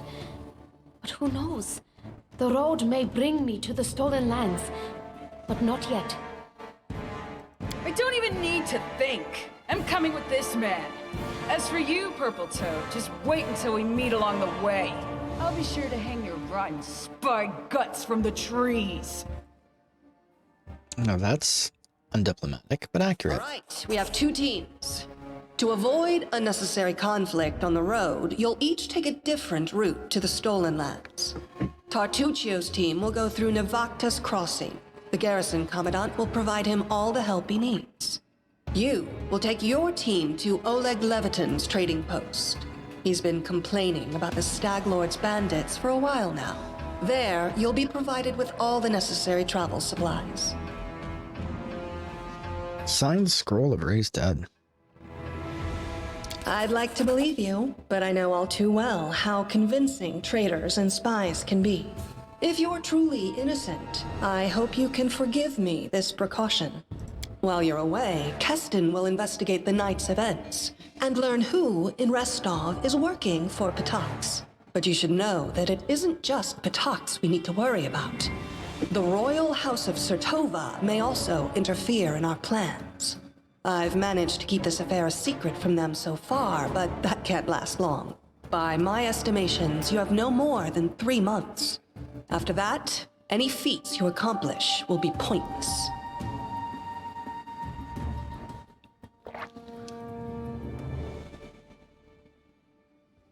And now, farewell. This battle was but the first ordeal along your path, and you overcame it as true champions of Restov. May the obstacles that follow also fall to your feet. Fear nothing, my friends, and return victorious.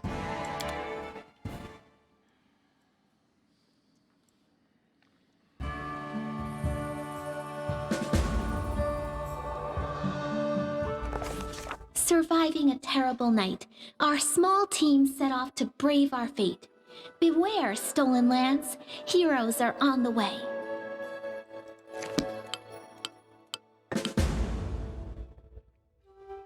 Okay, this map of the Stolen Lands is their vicinity. To check it out, to set out, click on one of the arrows near your party token. You can learn the whereabouts of significant locations by talking to characters and happening upon them during your journey. After leaving for a location, you must find the way there yourself. Along the way, random encounters await. You may be attacked by monsters, or you may make new acquaintances. After exiting the location of a random encounter, you will not be able to return there.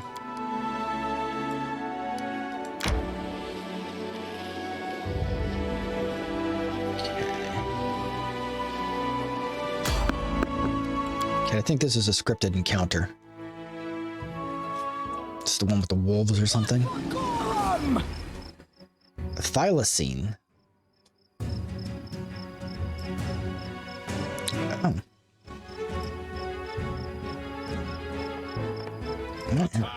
Here we go.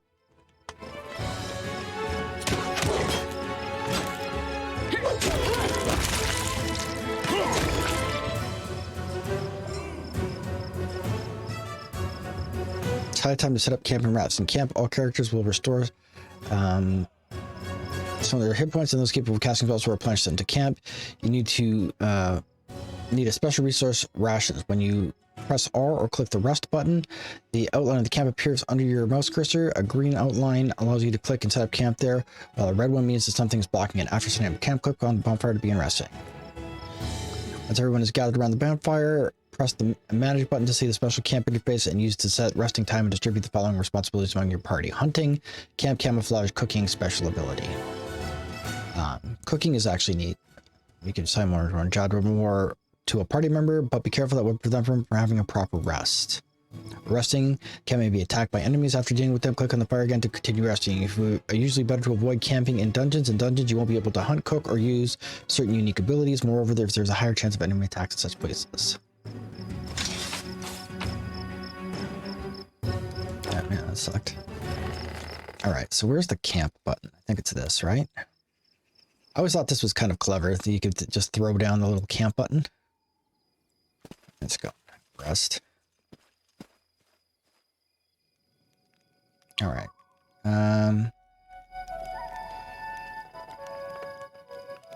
What's this? Your character attempts to guard the camp, taking turns according to the guard order. If a night encounter occurs, an active guard makes a perception roll against the enemy stealth DC. Succeeding at the roll allows the guard to awaken the party before the fight. Failing the roll results in a suppressed attack. Okay.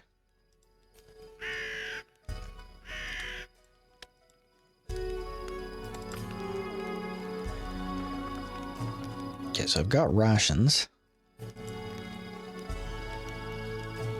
Can I not set them to do any manage? Oh, there we go.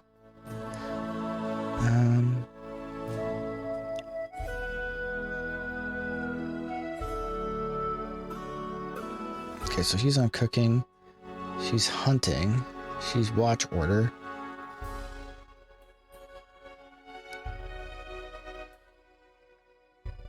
I guess he'll just be doing that.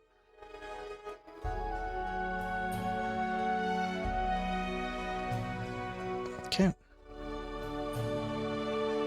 Alright, that looks good. Okay. Again, resting. Hey, book kid.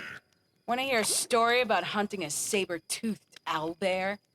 That was a good hunt. A saber-toothed owlbear? But Amiri, owlbears don't have teeth. They have beaks.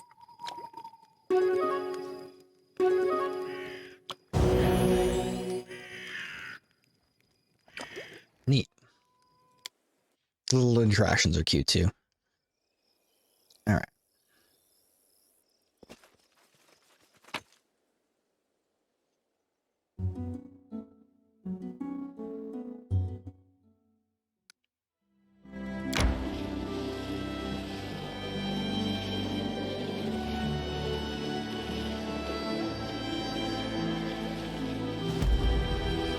Here we are at Oleg's trading post. Thing would be nice, don't you think?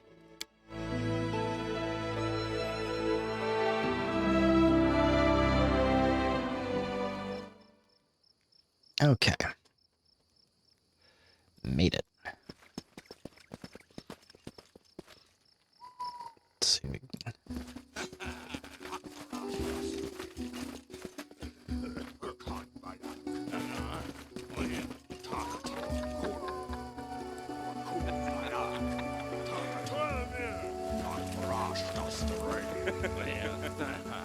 Alright, let's actually set the party formation here. Once again. This. Without a doubt. Probably should have quick saved it.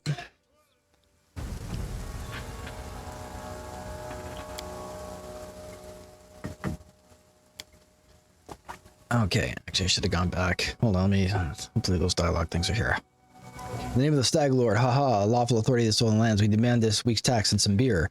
And where's that pretty wife of yours, Oleg? She should serve us dinner. Quiet down, dimwit. Oleg, we're just here for the Stag Lord's tax. Hand over the money and we'll be on our way. It's Kressel. Oleg Levitin, you want to drink some of my blood too? I'm sick of you. You're like locusts. You think you control everything around here because you can put up the painted rag of yours? You come here, squeeze us dry, and come ag. Oleg, a large man, rough face, stops speaking, and he notices you. You must be the guest from Rest Stop. Alignment and dialogue. Some dialogues feature special options that are available only to characters with certain alignments. What's going on here? Neutral good. I'm not interested in bloodshed, but I won't let you rob this man. Be on your way, and I'll let you go in peace. Recurves evil. We don't get that. Lawful neutral. My tax declares land of bandits. I'll start right now. There's no need for words to arms.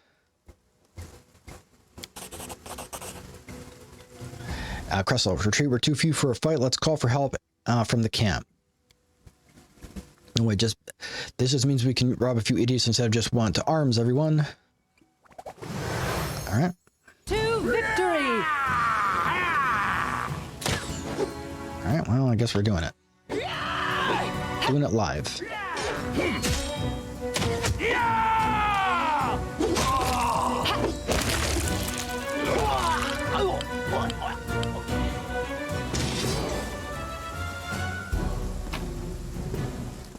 Level up. Nice. Victories in combat and other advances will award a character with experience points. After gaining a certain amount of experience, a character will achieve a level up. This allows them to gain a new class or increase their level in one of their taken classes. It also provides other benefits such as increasing the character's total hit points. Don't hesitate. Alright, what do they got? I'll just collect them. I'm just going to sell all this trash to them anyway.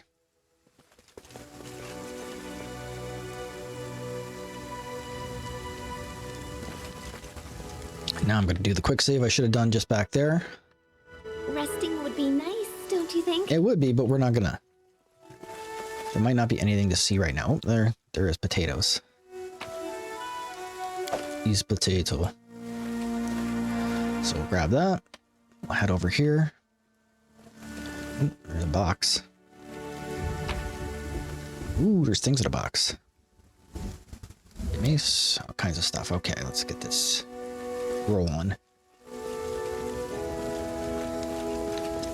I like how that they seems like they might have even increased their run speed a little bit. Oh, it's a kitty. I want to pet the kitty. No, can't do it. Our path leads. Is it a kitty or is that a dog? What is that? What even is that? What am I looking at? That's a mouse. A raton, as we say around here. There's a box over there. Let's have a look at that. All right. A crossbow. I'll just collect all those. We should gather our strength.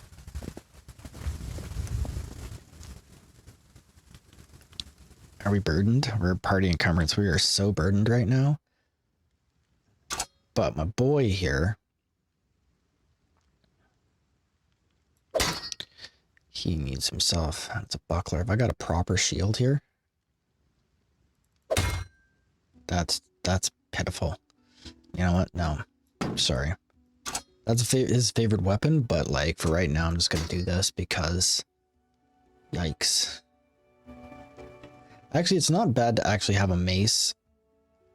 I'll have that, and then I'll put the bow on like his last slot, and it's not bad to have a mace in the second weapon set. Usually it's a good idea to have like a heavy weapon, like a two-handed weapon, and then a sword and board, and then a ranged weapon. Alright. Let's do another quick save because I hate doing that all over again. We should gather our strength. Take that, scoundrels. Oleg shakes his fist, but now he scratches his head and stares at the ground gloomily. The girl got away. A plague on her. She's certain to complain to the Stag Lord. They came before to collect taxes, but this time they'll come to punish treason. Now what do we do? He sighs heavily. If only I could send Svetlana somewhere safe and show these rats what's what.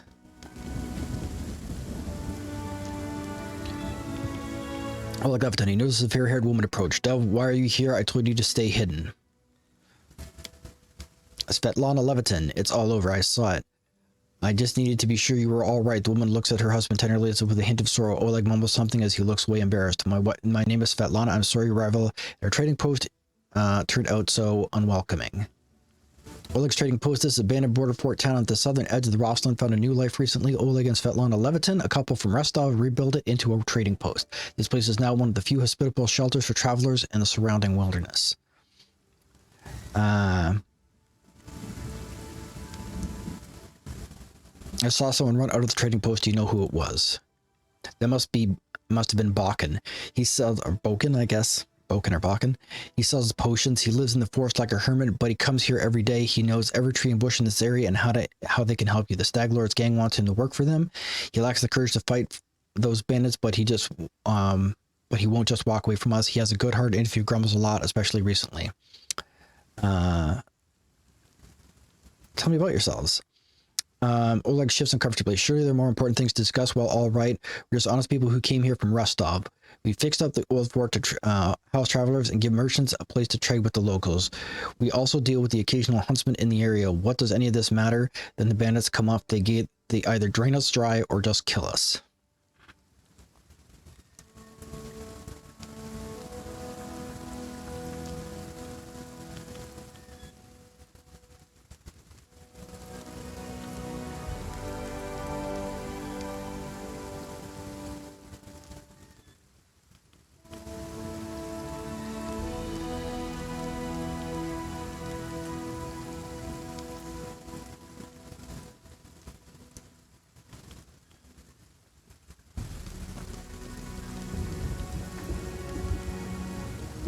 Excuse me, I'm having a chair malfunction here. All right, there we go. Here we go. Yeah. This fold up. I gotta get another chair. This one's just about ready to have the biscuit. You can hear the squeaking and whatnot. We fix the old fort house, traders, and give merchants a place to trade with the locals. We also deal with the occasional huntsmen in the area. What does any of this matter? When those bandits come back, they'll either drain us dry or kill us. Let's get to the point. You say the bandits are going to attack again. Who are they, and when will they arrive? Olo raises his hand solemnly. Who are they? They're the Stag Lord's gang, that too. These lands team with the bandits like beg bugs in a beggar's hut, and you just stirred them up. We have the camp not far from here. I'd expect they'll return in full force in half a day, maybe less. The Stag Lord won't take an insult like this lightly. His henchmen are more like demons than men. Tell me as much as you know. How many bandits are there? What do they want? What do they want? These bloodsuckers think they own this land. They come, take what they want, and steal the better part of our money every month or as a toll for their leader. They even broke our gates so we wouldn't try to hide anything from them. No one knows exactly how many of them there are. Sometimes only 5 or 6 come. Sometimes it's a whole gang.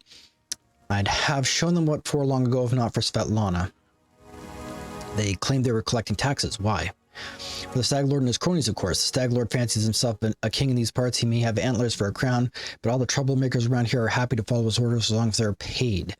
So they charge an arm and a leg as taxes, and they call their executions punishment for treason, even those who never swore allegiance to the Stag Lord. They're killed fast if they're lucky. If not, Oleg looks at Svetlana. Dove, why don't you start supper while we finish our talk? Svetlana, I've no need to be protected from dark talk.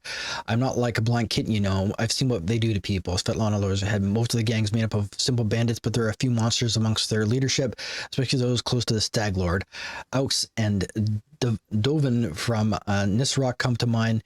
They like to make a show of their tortures and execution. My husband and I, we saw the bodies.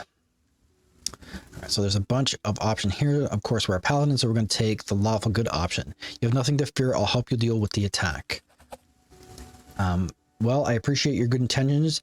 I may not have the best manners, but Oleg Levitin is the last name you'll hear accused of being ungrateful. If we manage to defend this post, I'll reward you proper.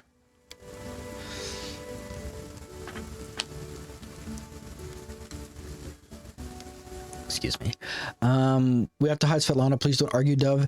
Now we need to decide on a plan. Go ahead and look around. There may be some tools that can be used for the battle. There are some pretty solid scraps around here, some tar, and a box of alchemist fire looks like. Alchemist fire, we can put that by the gate, light it off with a burning arrow when those bandits are nearby. We can give it to me. We can take it. Alchemist fire, that would give it to me. It would be find a good use for it. Wait for the attack. Can you answer a few more questions? I'm going to look around and think on the best way to use the tar and traps.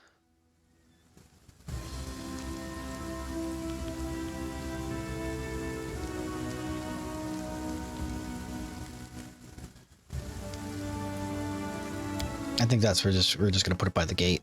That would set the post on fire. Well, it may be covered by walls with something to protect them. All right, yes, I think it could work. I'll even shoot the arrow myself. I used to be pretty good with the crossbow back in my day. Arrow traps. I would like to see your goods. I don't know what good trading will serve if the bloodsuckers come back and take everything, but all right, have a look. All right, so the first order of business is we got to get rid of all of this dead weight. That's priority A1. Keep that heavy crossbow. I don't know. I don't think I can actually unequip Amiri's. I think that full shard is worthless. This and this and this. Can't do anything with that? No, I guess not. Okay. Basis of armor +1. I must have figured out what those were along the way. Camp supplies and rations. Get rid of these. It's embarrassing. Ever-burning torch. Interesting. Get rid of that. Dagger won't need. Probably hold on to this. These other suits of armor aren't going to matter. Get rid of this. Okay. Alright, we'll get rid of that. This are all cooking supplies. Merchant pays for it. Merchant pays for it. And then he's literally got nothing. Oh wait, no, I'm sorry. He does have stuff. I need a shield. Please tell me you've got a shield somewhere hiding in here. Masterwork Earthbreaker. What am I looking at?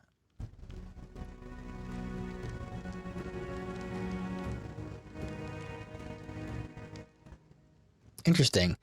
An Earthbreaker must be like a pickaxe? Perhaps? Masterwork Elven Curve Blade? I don't need any of these things. Just please tell me that you've got a shield in here somewhere. Star Knife.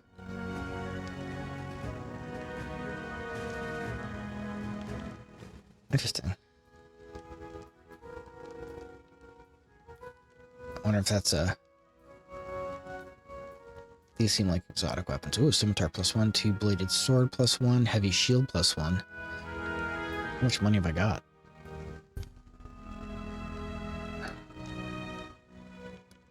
Does it show me my money anywhere? Over there, I guess.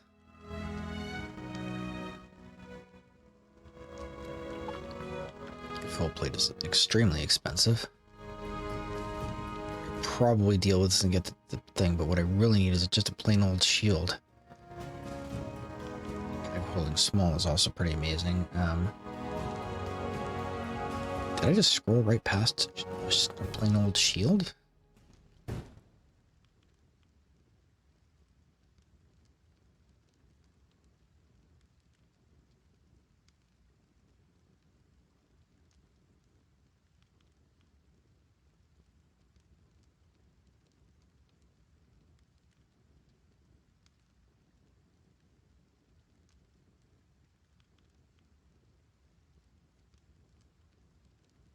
Yeah, there's a heavy shield +1.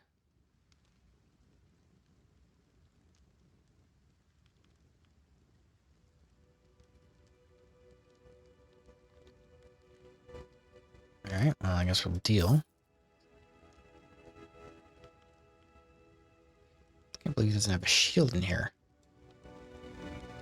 There we go.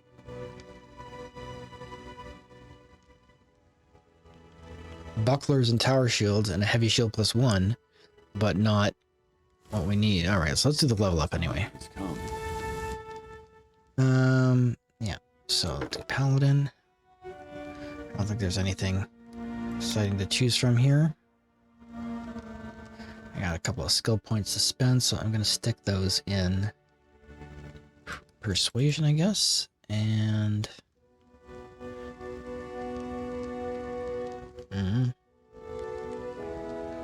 Religion. Next. Lay on Hands, Divine Grace, so that allows me to heal other people. A Paladin can heal D6 points of damage for every 2 Paladin levels he possesses, using this ability as a standard action. Okay, so I got all these abilities.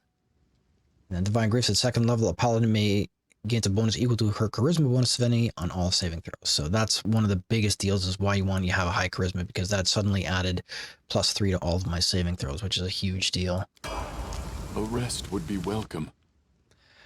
What else have we got? So Amir's just going to level up as a Barbarian. Next.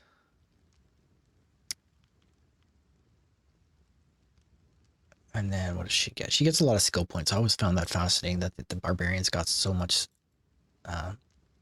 so many skill points. Get Perception.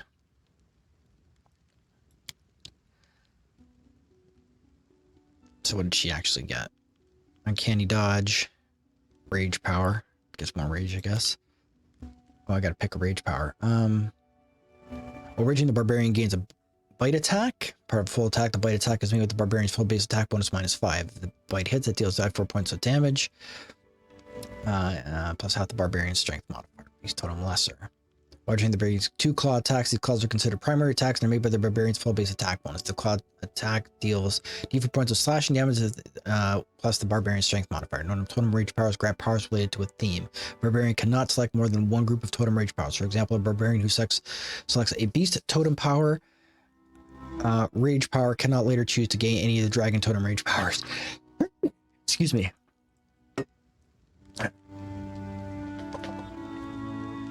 Pardon me, I'm not able to mute.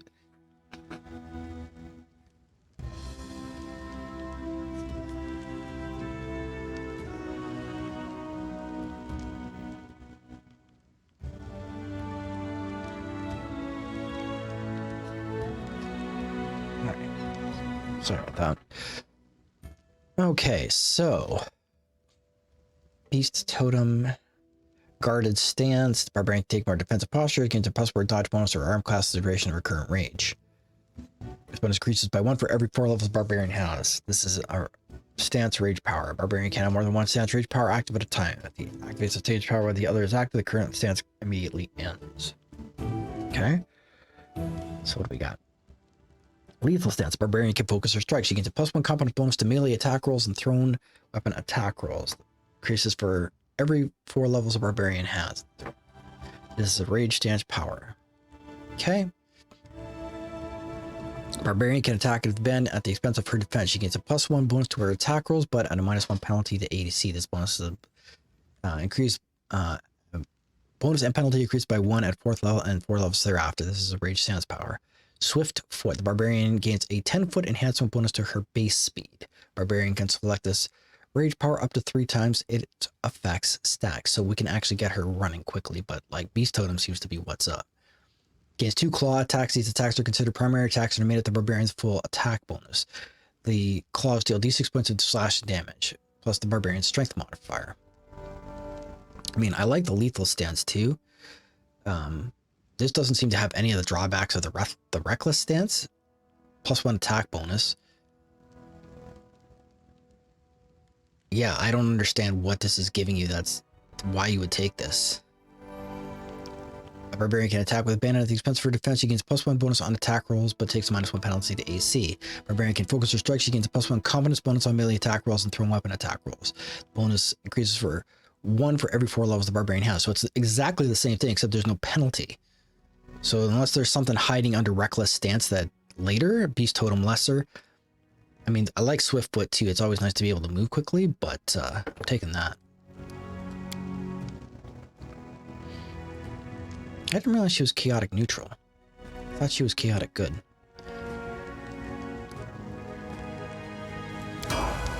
Okay.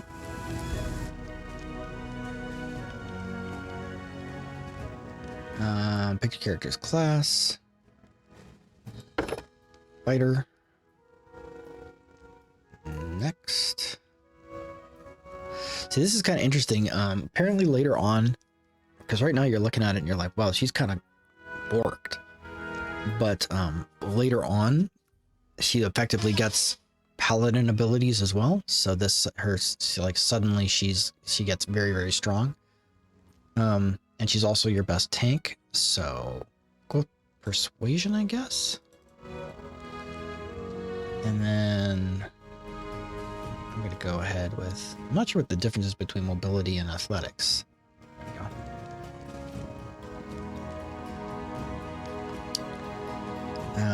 Callan for balance and coordination, making aerial maneuver, gymnastics, and tumbling.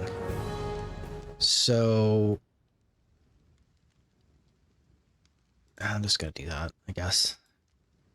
Next.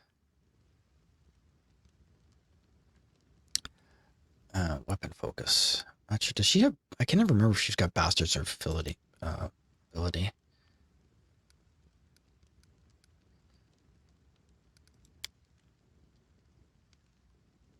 Don't know what she took.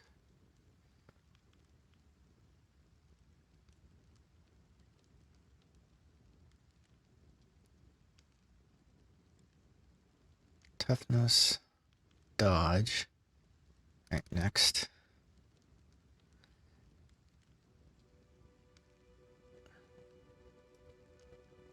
Coordinated defense. These teamwork feats are actually kind of great. None of the companions have this feat. If you're skilled at working with your allies to perform dangerous combat maneuvers, whenever you're adjacent to an ally who also has this feat, uses a +2 competence bonus on all combat maneuver checks. Exotic weapon efficiency.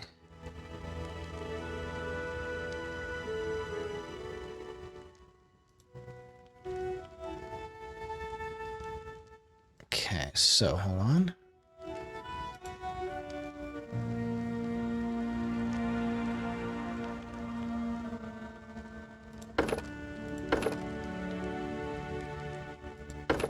Okay, so skip that.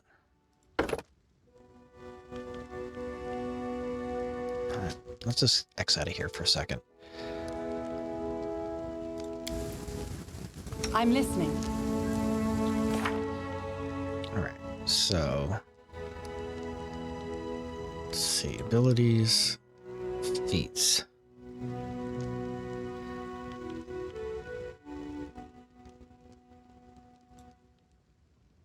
This is exotic weapon proficiency.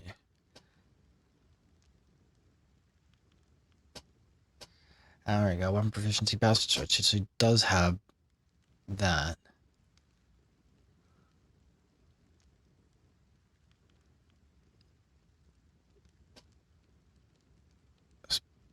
It's odd. So she actually gets, do they just blanket give them? Alright. Alright, so go fighter. Next, we give her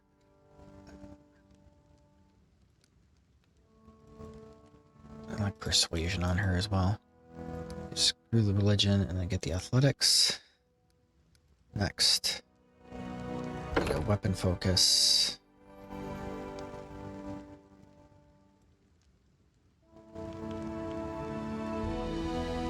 Bastard sword, that seems good to me. We should gather our strength. Okay, just so I'm clear on this though. Is she actually using a bastard sword? Yeah, she is. Okay.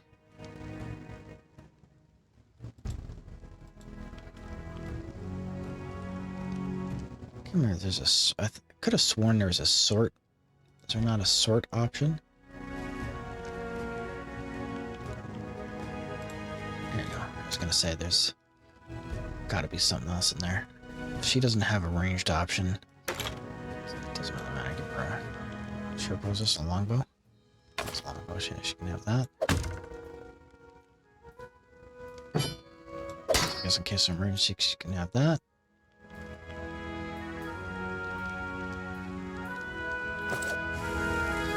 And here we go. Here's our last one. She's gonna be a bard, obviously. Next.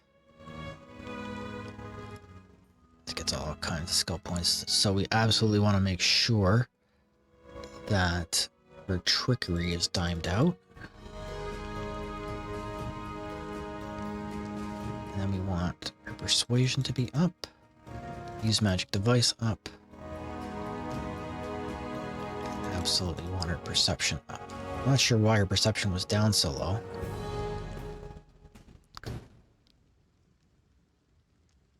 Probably dumped a few points into her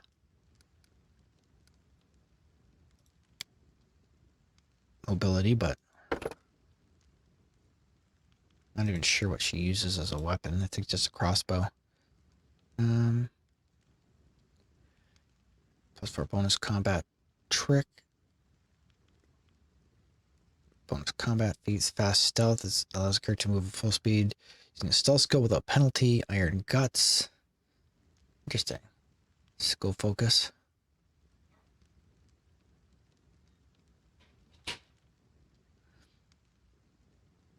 I'm gonna go with Uncanny Observer. I need her to see stuff.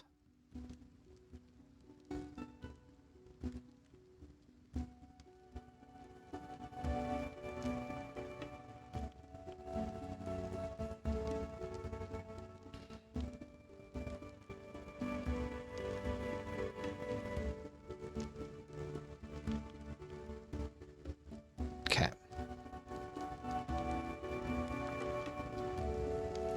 So there we go. Next. Oh, so these are the spells I already have. Ear piercing, scream, and cure light wounds. Trying to figure out what I need.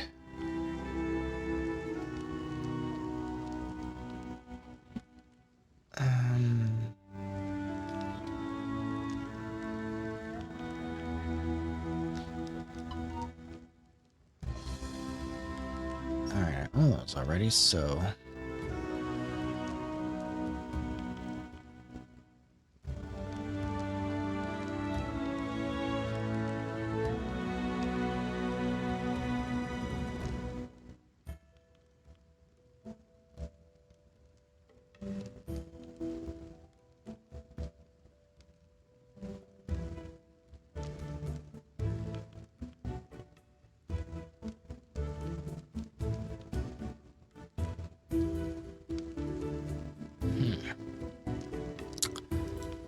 Can't take these because I've already got them. I don't know what's valuable. I mean, the summon monsters have always been, I think they nerfed it though. But it's always good to have like numbers advantage.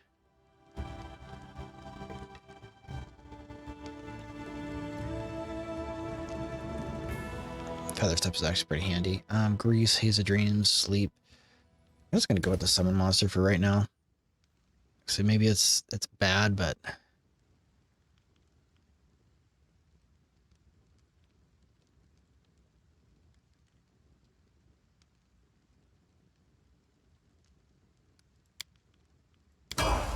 Resting would be nice, don't you think?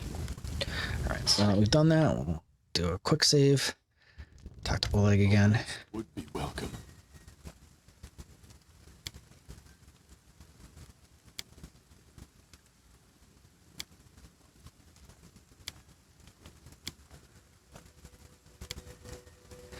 Oops, sorry, I didn't read through those. At least it gives it to us. I'm prepared for the attack. Valerie says, fear not, we'll stand between you and the scum. You are under my protection. Mary flexes such finally a good fight, was bored with all the talking. Well, aren't these heroics I was hoping to write about, but I guess even the greatest curious had to start somewhere. Oleg says, I see you're not easily cowed. Svetlana, I beg you be careful, and please don't let Oleg do anything too risky.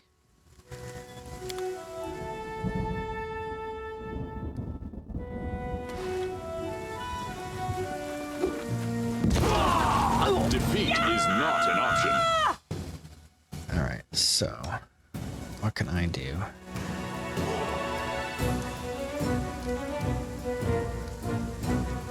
Okay, not much. She can inspire courage. Alright. That's about it for right now. Let's do it.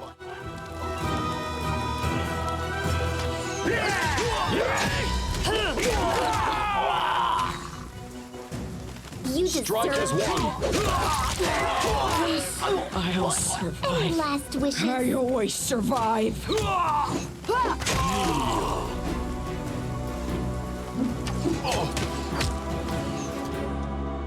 hold on. Let's have a look and see who's over here hiding.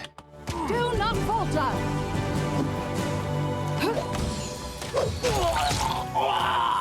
Onwards! Okay.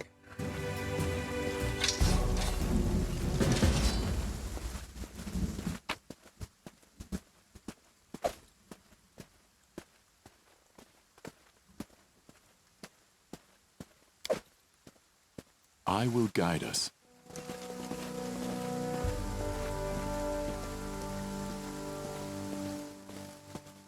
What does this say? Broken informed the bolt broken. It seems someone didn't want the gate to close. Oleg is breathing heavily, but he shakes his fist in the air menacingly. You rats got what you deserve. Now they better not. Now they'll know better than to treat honest people like cattle. We should call Bakken out before he freezes in those bushes. Now, my lord, head up on the guest rooms on the second floor. You deserve some rest. After such a battle, I need to clean things up. This is for your effort. Now, don't offend me by trying to turn it down. Just take it. An honest fight deserves an honest reward. If that were more common practice in the world, I think life would be much better. All right. I'm apparently stuck. Here we go.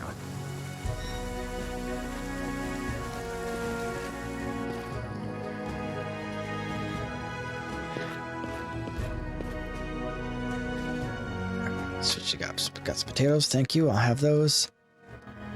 All that. I think that's it for now. Now we can just go upstairs.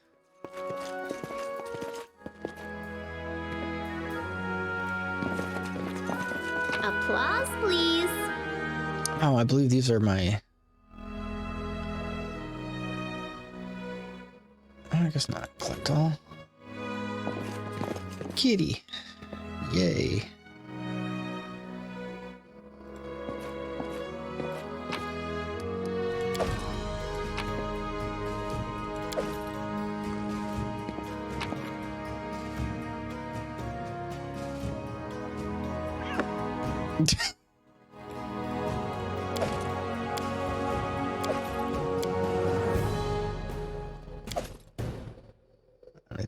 Nice, I like that.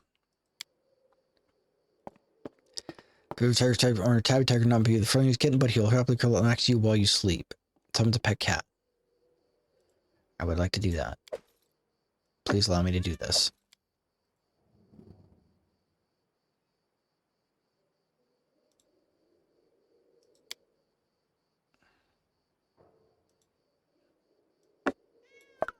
Together we stand. Brave enfeeblement, silver ring. Alright, it's got some junk here. How do I use the kitty?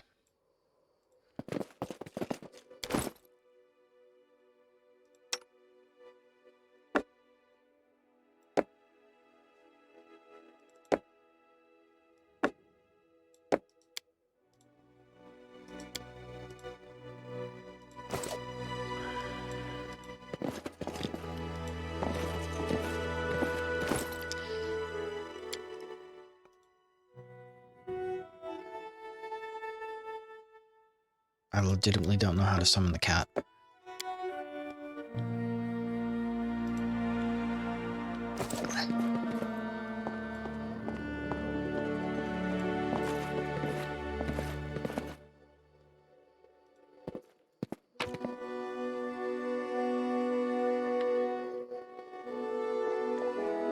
Okay. Is that it?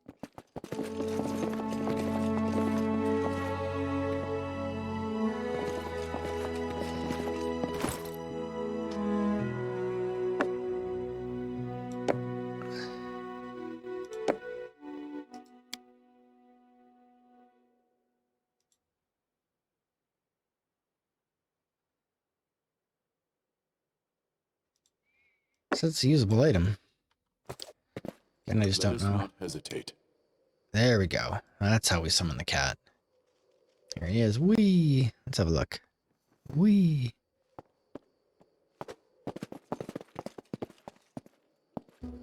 Without a doubt. I'd like to pet the cat, please.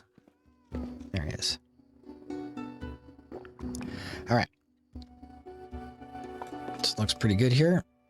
A bit of rest. You wake from an astral dream that tortured you almost all night long. In it, you saw a wall of a naturally thick fog that surrounded you, slowly moving closer and closer. A quick look out the window, and you find the fog was not a figment of your imagination, not a dream, and then... Hear me. Please hear me. Can you hear me? Please. Her voice is barely more than a whisper as she reaches toward you. For those of you who can't see it, a half-translucent of a beautiful nymph. Excuse me, I'm not pronouncing very well. A half-transparent outline of a beautiful nymph appears before you. Even in this ghostly form, it's clear that she's exhausted. Her shoulders are slouched, and her large blue eyes burn within her pale face. It seems that only you can see or hear the nymph. Who are you? Who am I? Just a tear shed by the land itself. The bitter sigh of nature. I am a nymph, the guardian of this area. A defeated guardian. Call me the guardian of the bloom, if you wish. I'm glad my adventures begins with such a beautiful sight. She is so tender. It can so easily be crushed under the blows of cruel fate. But you can save it from being undone. What do you want from me? Aid, salvation. We have a common enemy, and long have I searched for someone who can defeat him. The one you call the Stag Lord. As a storm strikes ruthlessly with gusts and lightning, the Stag Lord wreaks havoc with the swords of his servants. And not just in the world of people. The land also suffers from the evil he brings. My forests and my flowers suffocate in this fog.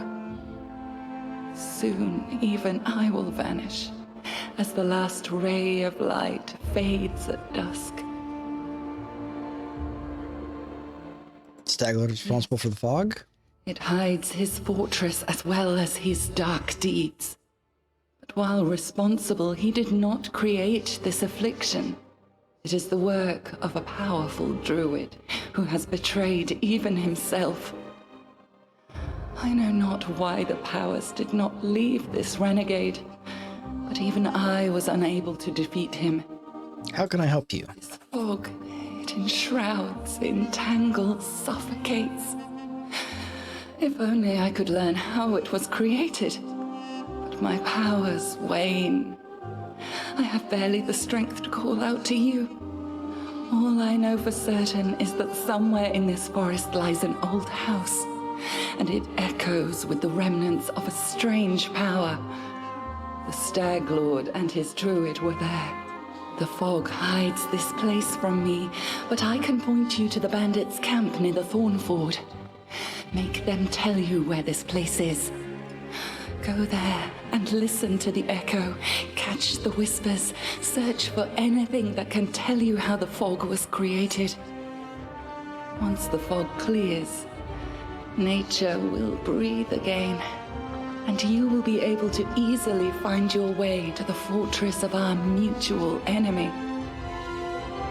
All right, I understand. Farewell. I believe in fate, stranger, but our meeting seems more than a coincidence.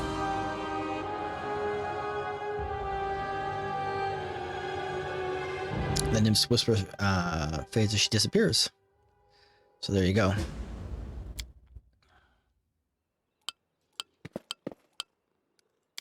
The plot thickens. Where's my peeps at?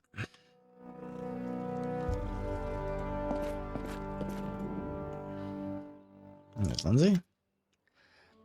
A halfling girl with tousled hair, wearing a dusty traveler's outfit, sits chewing the tip of her quill. Just a moment. How should I put this? Oh, I know. She scribbles something quickly in the notebook, scrawled with verse, raises her eyes, and gives you a bright smile. Oh, hi. Tell me about yourself. What do you want to know? Where are you from? I'm from all over. Haha, I was actually born in Galt. What's Galt? A nation of freethinkers and radicals renowned for brilliant poets, artists, and philosophers whose ideas shaped the politics of the whole of Avistan. Galta is once a vassal nation of Cheliax. After the death of Eredin and the rise of the House of Thrun and Cheliax, the people of Galta decided to throw off their foreign rulers along with the other nobles who had colluded with them. The executions did not end the bloodshed, and within 5 years, the severed heads of the ministers of the first government rolled down the steps of the guillotine. In the 40 years since, over a dozen governments have ruled Galt, rising and falling with the waves of a stormy sea. I was actually born in Galton, and such a tiny village that's not even on the maps. If I weren't for my teacher, I'd still be living there, milking goats, weeding turnips, swilling homebrew, having babies, and using books only as kindling. Who was your teacher? He was a true saint. He was once an important person in the capital at the Church of Shellen, but he got in trouble with the authorities and went on a self-imposed exile to the tiniest, most godforsaken, priestless village he could find, the one I was born. He wanted to open a school, but the villagers wouldn't let him. You heal us all you like, but no putting any ideas into our children's heads. It'll only distract them from their work. But he did teach me on the sly. He taught me how to read, how to write, and he gave me books, poems, legends. He is the one who told me about the Archknights of Avistan, and when I told him I was going on a journey, he gave me a magic ring so that Shellen would protect me from harm.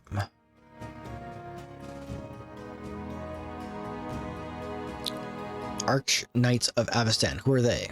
Oh, you haven't heard of them? How can you be here without knowing about the most epic stories in the history of stories? No. They know. I won't spoil anything. They should just read about them yourself. Every single chapter of their adventures are what gave me the idea of going on a heroic quest and writing about it to begin with. And now look at me. Here I am on a heroic quest. How did you become a bard? When I realized there was nothing for me at home besides more radish patches, I decided to run away. A traveling book peddler, Cassie the Quill, happened across our village. Well, I stuck to her like a burr, and I wouldn't let go until she agreed to take me on as an apprentice.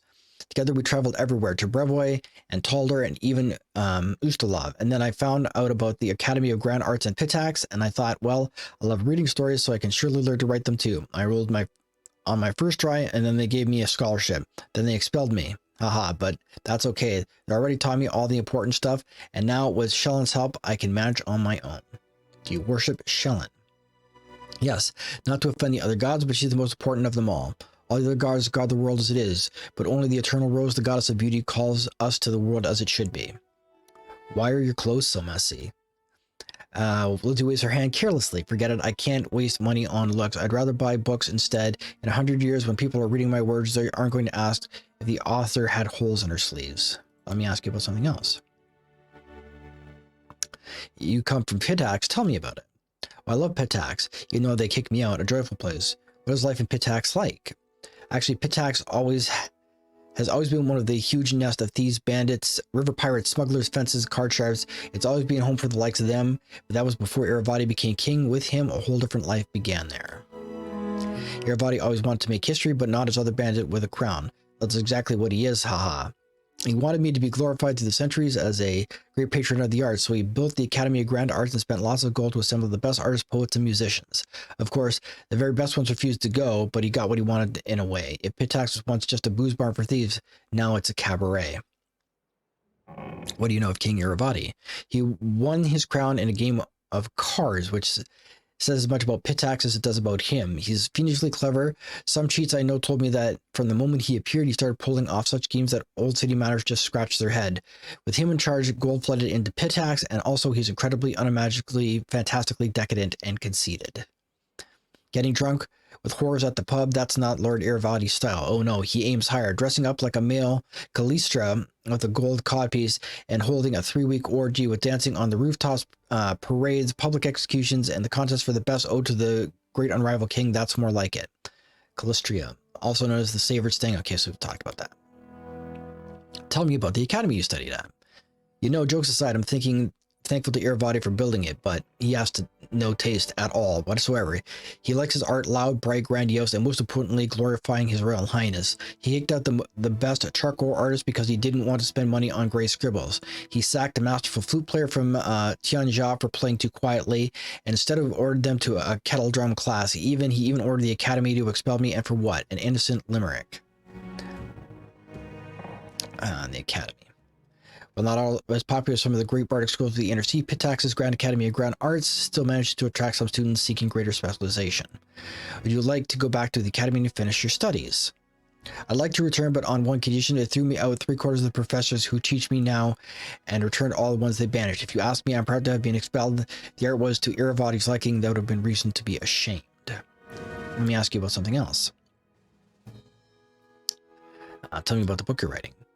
What is there to tell? I've been some of my rough drafts already, haven't you? This is about to you and your adventures. I'm writing the whole truth as it happened. Well, the whole artistic truth. You know, no glory, no story.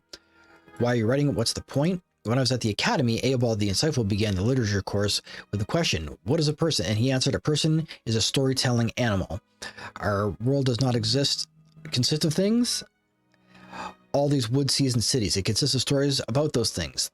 The stories we tell ourselves and to each other. Just think about it. Centuries will pass and there will be no me and no you. All the subjects will be long gone, but you and I will live in people's memories and will influence their deeds thanks to this very book. So what kind of character am I? Truth be told, I was a little afraid of meeting a real hero. It looks like they're all protectors of the weak and poor, but what about in real life? You are eased all my fears with 2 shakes of a tail. You're a true hero just like in the legends. With my new fear is that in 100 years, my readers will say that people like you never existed, but I'm writing the truth.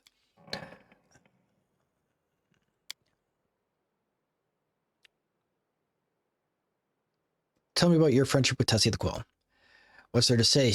The books woke my urge to travel, but it was only thanks to Tessie that I managed to really get out of my village. What's the deal with that ring you always wear on your finger? This Lindsay holds her arm up for you to get a clear view of the ring. It was a gift to me from my first teacher. It's magical and imbued by the powers of Shalom, no less. When I get myself into trouble, it transports me to a safe spot. I have to go. Just don't leave without me. Of course, I would write whatever terrible. Of course, I could just write whatever you tell me, but I wanted to stay cooped up in a dusty room. I'd still be sleeping through lectures at the academy. Okay, so the actual Lindsay's ring... I'm not sure if we can see it here. Yeah. Shalom's embrace. Lindsay's ring prevents her from dying and teleports her to a safe location should she fall in battle. Lindsay is actually a plot device. So the ring is sort of the thing that, you know, prevents her from like being killed. She's inherent to the story. Ooh, Enorial 8 Eyes. The elf looks straight at you through your tangled hair falling over her face. Hey, you're an adventurer, right? Seeking your fortune in the stolen lands? You aren't the only one of your kind here. Take my advice. Keep your eyes open and watch your back. Sometimes the ones you call themselves your friends are more dangerous than your enemies. Judging by the elf's voice, it's obvious that you started the day with a jug of wine. Who are you? The elf grunts. Enorial Eight Eyes once upon a time was a famous throughout Absalom. Enorial Eight Eyes of the Reckless Six. Well, glory passed quickly. A few miserable decades later, and no one recognizes you on the street anymore. What a shame. What are you doing here? I sit here waiting for adventurers who are in need of help. We may be sitting here in a backwoods tavern, but in Absalom, I have a lot of friends who are eager to make a few coins. They have a brave hearts, but shallow pockets. A little gold would be a welcome change for them. I can send them a message, and they will come from Absalom through a portal. If you're interested, just give me a sign, and we'll arrange everything right away. All right. I'd like to use the tutor services of the Pathfinder Society. Certainly, as promised, the first 3 times you request training, the Pathfinder Society tutors will do their work for free. Shall we resummon them? Let me think about it. I need loyal and experienced fighters. Let's see. I have... Oop.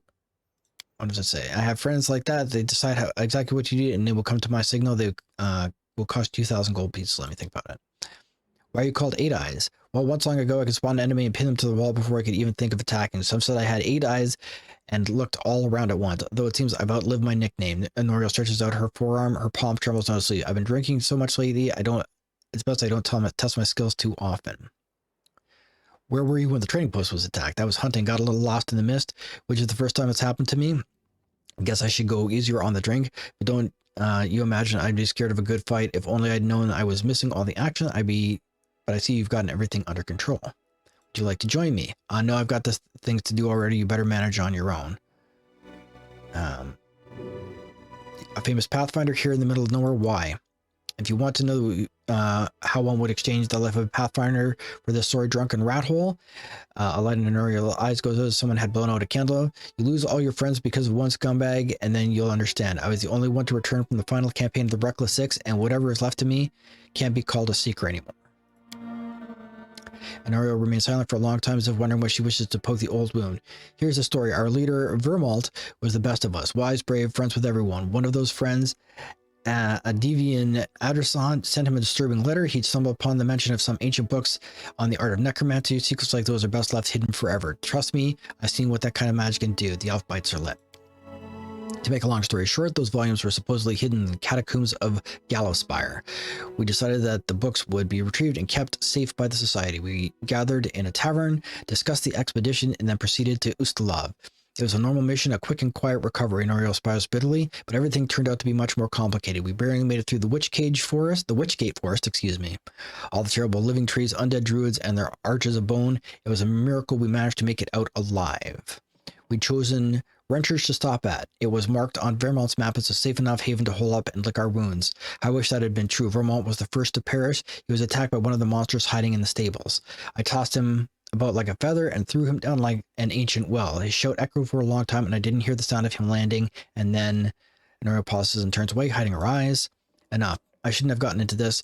Who am I to stir up old feelings with all my chatter? We better forget about it for now. Maybe I'll tell you more some other time, but not today. I have to go. All right. So we're at the point here, and I'm going to go ahead and save the game. We're going to do this as... Click to edit. There we go. Trading post. Call that... Actually, what we'll do is we'll just put it over here. Logs trading post. Twitch, so I know which one it is. Oops. Got the caps lock on. There we go. Save. There we go. Beautiful. So we're going to call it a day at this point. I'd like to thank everybody who stopped by to talk to me today and watch what I'm doing. I'm going to go and see if maybe they've got DDO up and running at some point in time. The downtime seemed to be killed, so I guess nobody got a tabaxi. Or if they did, they got it last night in the 10 minutes while it was up. But until then, I'd like to thank everybody for stopping by. Wherever you are, I hope you are safe, and I will talk to you again soon. So take care, everybody.